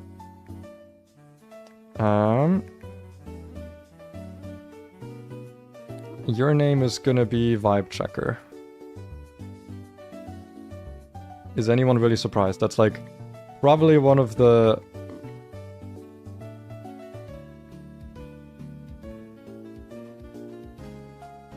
I don't like that, actually.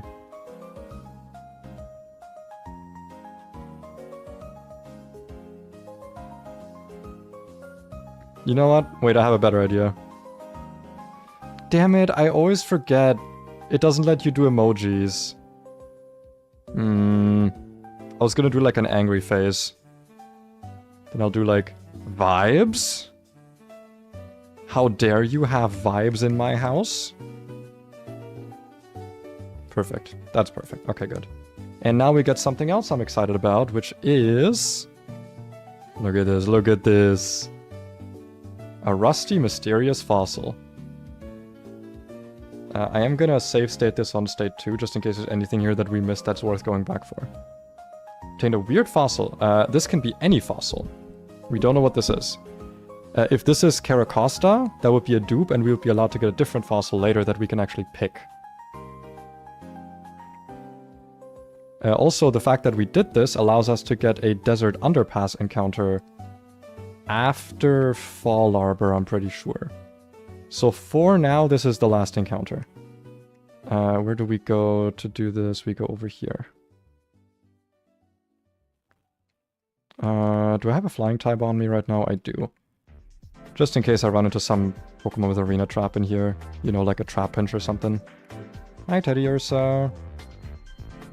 Maybe someday I'll have a Ursaluna. I'll actually do Landorus, because then we don't have to deal with Intimidate text every time. And no, I'm not going to turn my Repel on. How dare you suggest that? Wait, I fucked it up, didn't I? God damn it. Speed up. Messed me up. Not gonna turn it on. What if it's shiny? You know, what if I get the incredibly rare and unlikely thing that never happens ever? But like, it's like gambling, you know? Unless you have the Repel on, you're never gonna know. Okay, so I do this, I push that out the way. And then I just go uppies. Hi, Ruggenrola. Ruggenrola is a fun. I've had that Pokemon once in Run&Bun. It's really good. It's really good. Good encounter. I've not been back here in a fortnight. In a night of fortitude. Would I have been happy to catch Tyrogue in this patch of grass? Because I did say I need a fighting type. Honestly, in hindsight, no. I think in hindsight I'm happy with the encounters I got. Now, where do I revive this fossil? It's not here, is it? I don't think so. Is it in the big building north? Is it in here? Is this where I revive the fossil? Will you revive my fossil? Will you revive my fossil? Hello, who here revives fossils? Oh, is that a Pokemon fossil? Yes! Alright, let's see what it is. It's completely random. Anything but the Galar fossils. Apparently the only bad ones are Rampardos and Cradily. I could make them work, probably. Probably not. But... yeah, I'm probably okay with anything here, if nothing. Because, like, we're good on rock types anyway. So even if it's a bad fossil, like, it can just sit there. It can just look pretty and make me happy. Weird fossil for you. Takes a long time to work. How about you take a stroll? Okay, what if I just like enter and then leave? Thanks for waiting. Okay, that was a long time. Tyrant. Interesting. I think this is actually a pretty good Pokemon for this whole split. Being Dragon type's nice. It actually makes it neutral to a lot of those like Rock type weaknesses that you'd normally be weak to, because the part Dragon typing. I think that's probably one of the better ones. Let's look at Tyrant. So it's always going to be Strong Jaw. It's not the fastest, but it's surprisingly bulky, and it evolves at level 39, so we do get it. It does look like all of the Fang moves are tutor moves, but we could teach Psychic Fangs, which is like the strongest non-stab Fang move we're gonna get out of this. That kind of sucks. Unless it's like a level up thing. But what do I name this? I've never had a Tyrant before. What shall we name the little Tyrant? It's a good question. I actually have an answer. Because much like Dracorex, it doesn't exist. Awesome. Actually, I want to... Can I, like, talk to you about the fossil? Do you have another fossil? Because you don't have that fossil with you. I do not. That's true. Yeah, but it's not a dupe, so that means we don't get 2 encounters in the Desert Underpass later, but that's fine. Because it would not be, like, an extra encounter there. It would just be, like, this encounter, but, you know, delayed. Alright, let's look at our 2 new friends.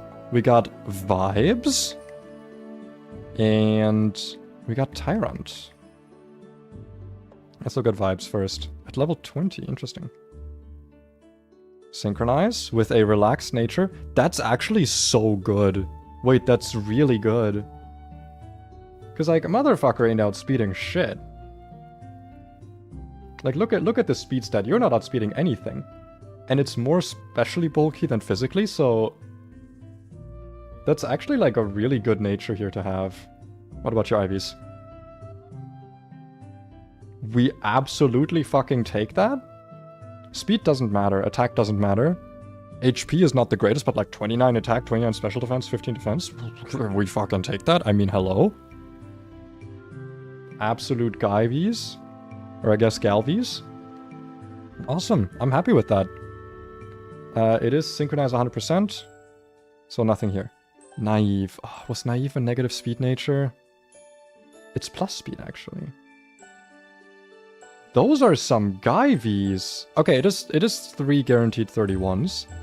Having one of those in special attack is not exactly what you want. And,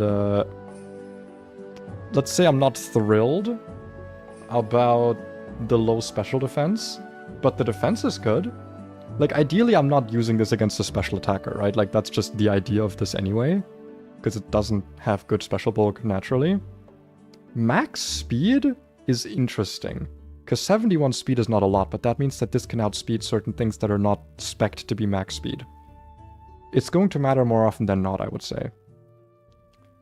23 attack is definitely... considering it's not a perfect stat, 23 attack is absolutely workable. We take those, we do not complain. And 31 defense, 14 HP, we also take those. Yeah, no, I'm happy with that. I'm very happy with these encounters. That's an encounter victory if I've ever seen it. And we have our first fairy type now. And if Musharna is ever, like, dead for some reason, or, like, there's something that, like, Musharna needs to handle, but, like, twice, now we have a backup. So you evolve at level 39. Is it ever worth delaying you? Oh, it kind of might be. Let's see.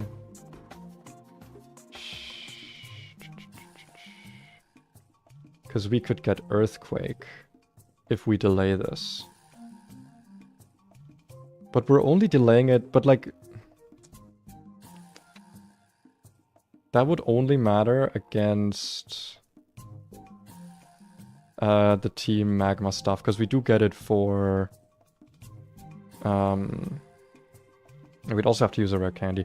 I don't think using a candy for this is worth it, just so we can have Earthquake on the fight with the things. The whatchamacallits and the whatchamahoozits. The Team Magmas. Dragon Tail. That's not perfect. I don't know. I feel like I don't really want to rely on that. Though it probably has some really interesting attack that I don't know about. Crunch. Better than Bite and does get boosted by Strongjaw. So we do take that. Thrash. You can forget about that. I am not gonna be thrashing. Though I guess I do have Persian Berries. But still. Attacking a random amount of times. No, thank you.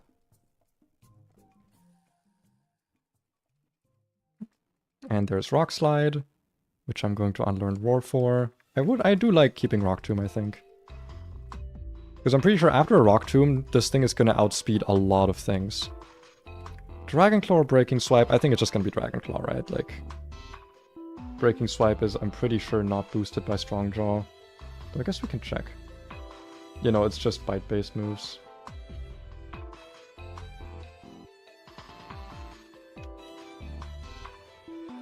Yeah, no, that's not. That ain't worth it.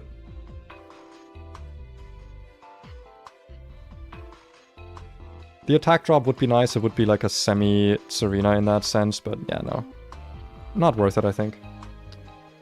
And for Hatram. What are your current moves, actually? I want to check.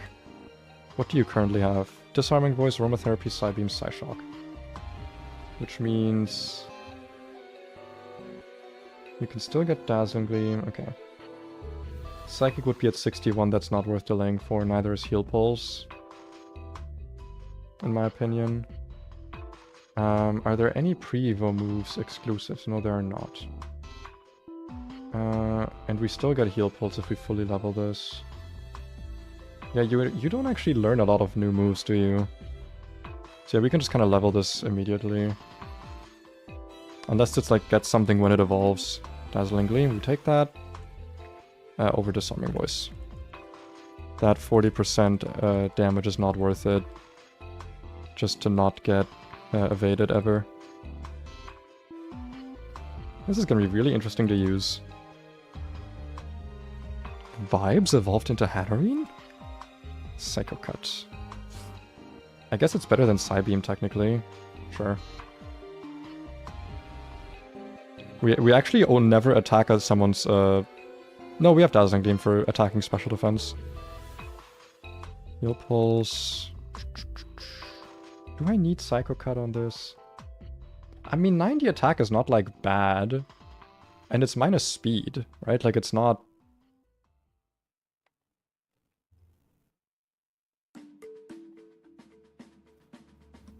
Like, this only matters in double battles, but in double battles it's good because you do get to use it second. And I feel like Aromatherapy is just kind of never what you want to use on this. Or on anything, really. It's so situational to have Aromatherapy.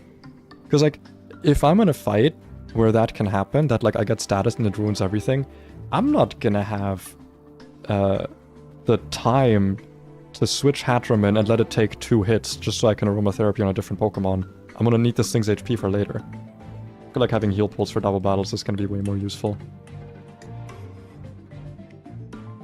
Awesome. Let's rearrange these moves so I'm gonna be happy with them.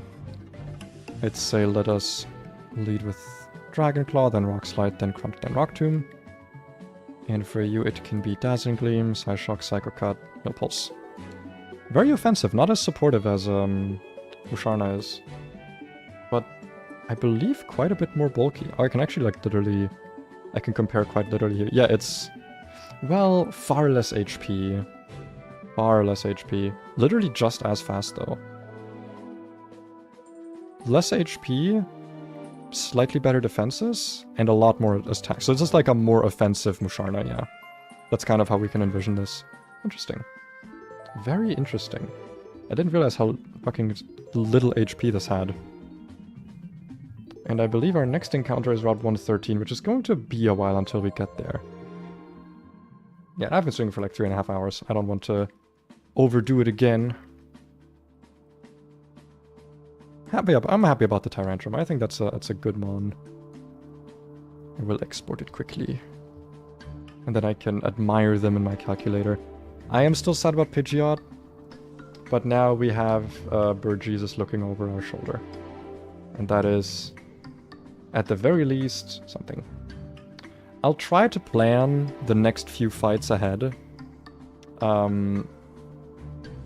Like, ahead of time. Last trainer is Sandstorm Marine. Okay, so yeah. It's 1, 2, 3, 4, 5 trainers left in the sand. And then we're free. So yeah. I think I'm gonna do that off stream. I'm gonna like plan the whole route like I usually do, and then on stream we can just tear through it. Though this will be probably at the earliest on Tuesday. On Monday I want to stream something else. I've been streaming Run&Bun for a whole week now, and like I said, I've achieved my goal. I can slow down on this game a little bit. Still working on the long form video. The short form video today was honestly kind of because I got very frustrated with DaVinci and also with CapCut, so I had to like take my mind off by editing something else. Long form video is hopefully still coming over the weekend. I hope. I'm making no guarantees. Hoping that you enjoy the little Pikachu video though that I made. I think at least the content of it is not very nice, but yeah. Nothing else to really add right now. I wish you a wonderful rest of your day. Thanks for watching, and I'll see you in the next stream. Bye bye!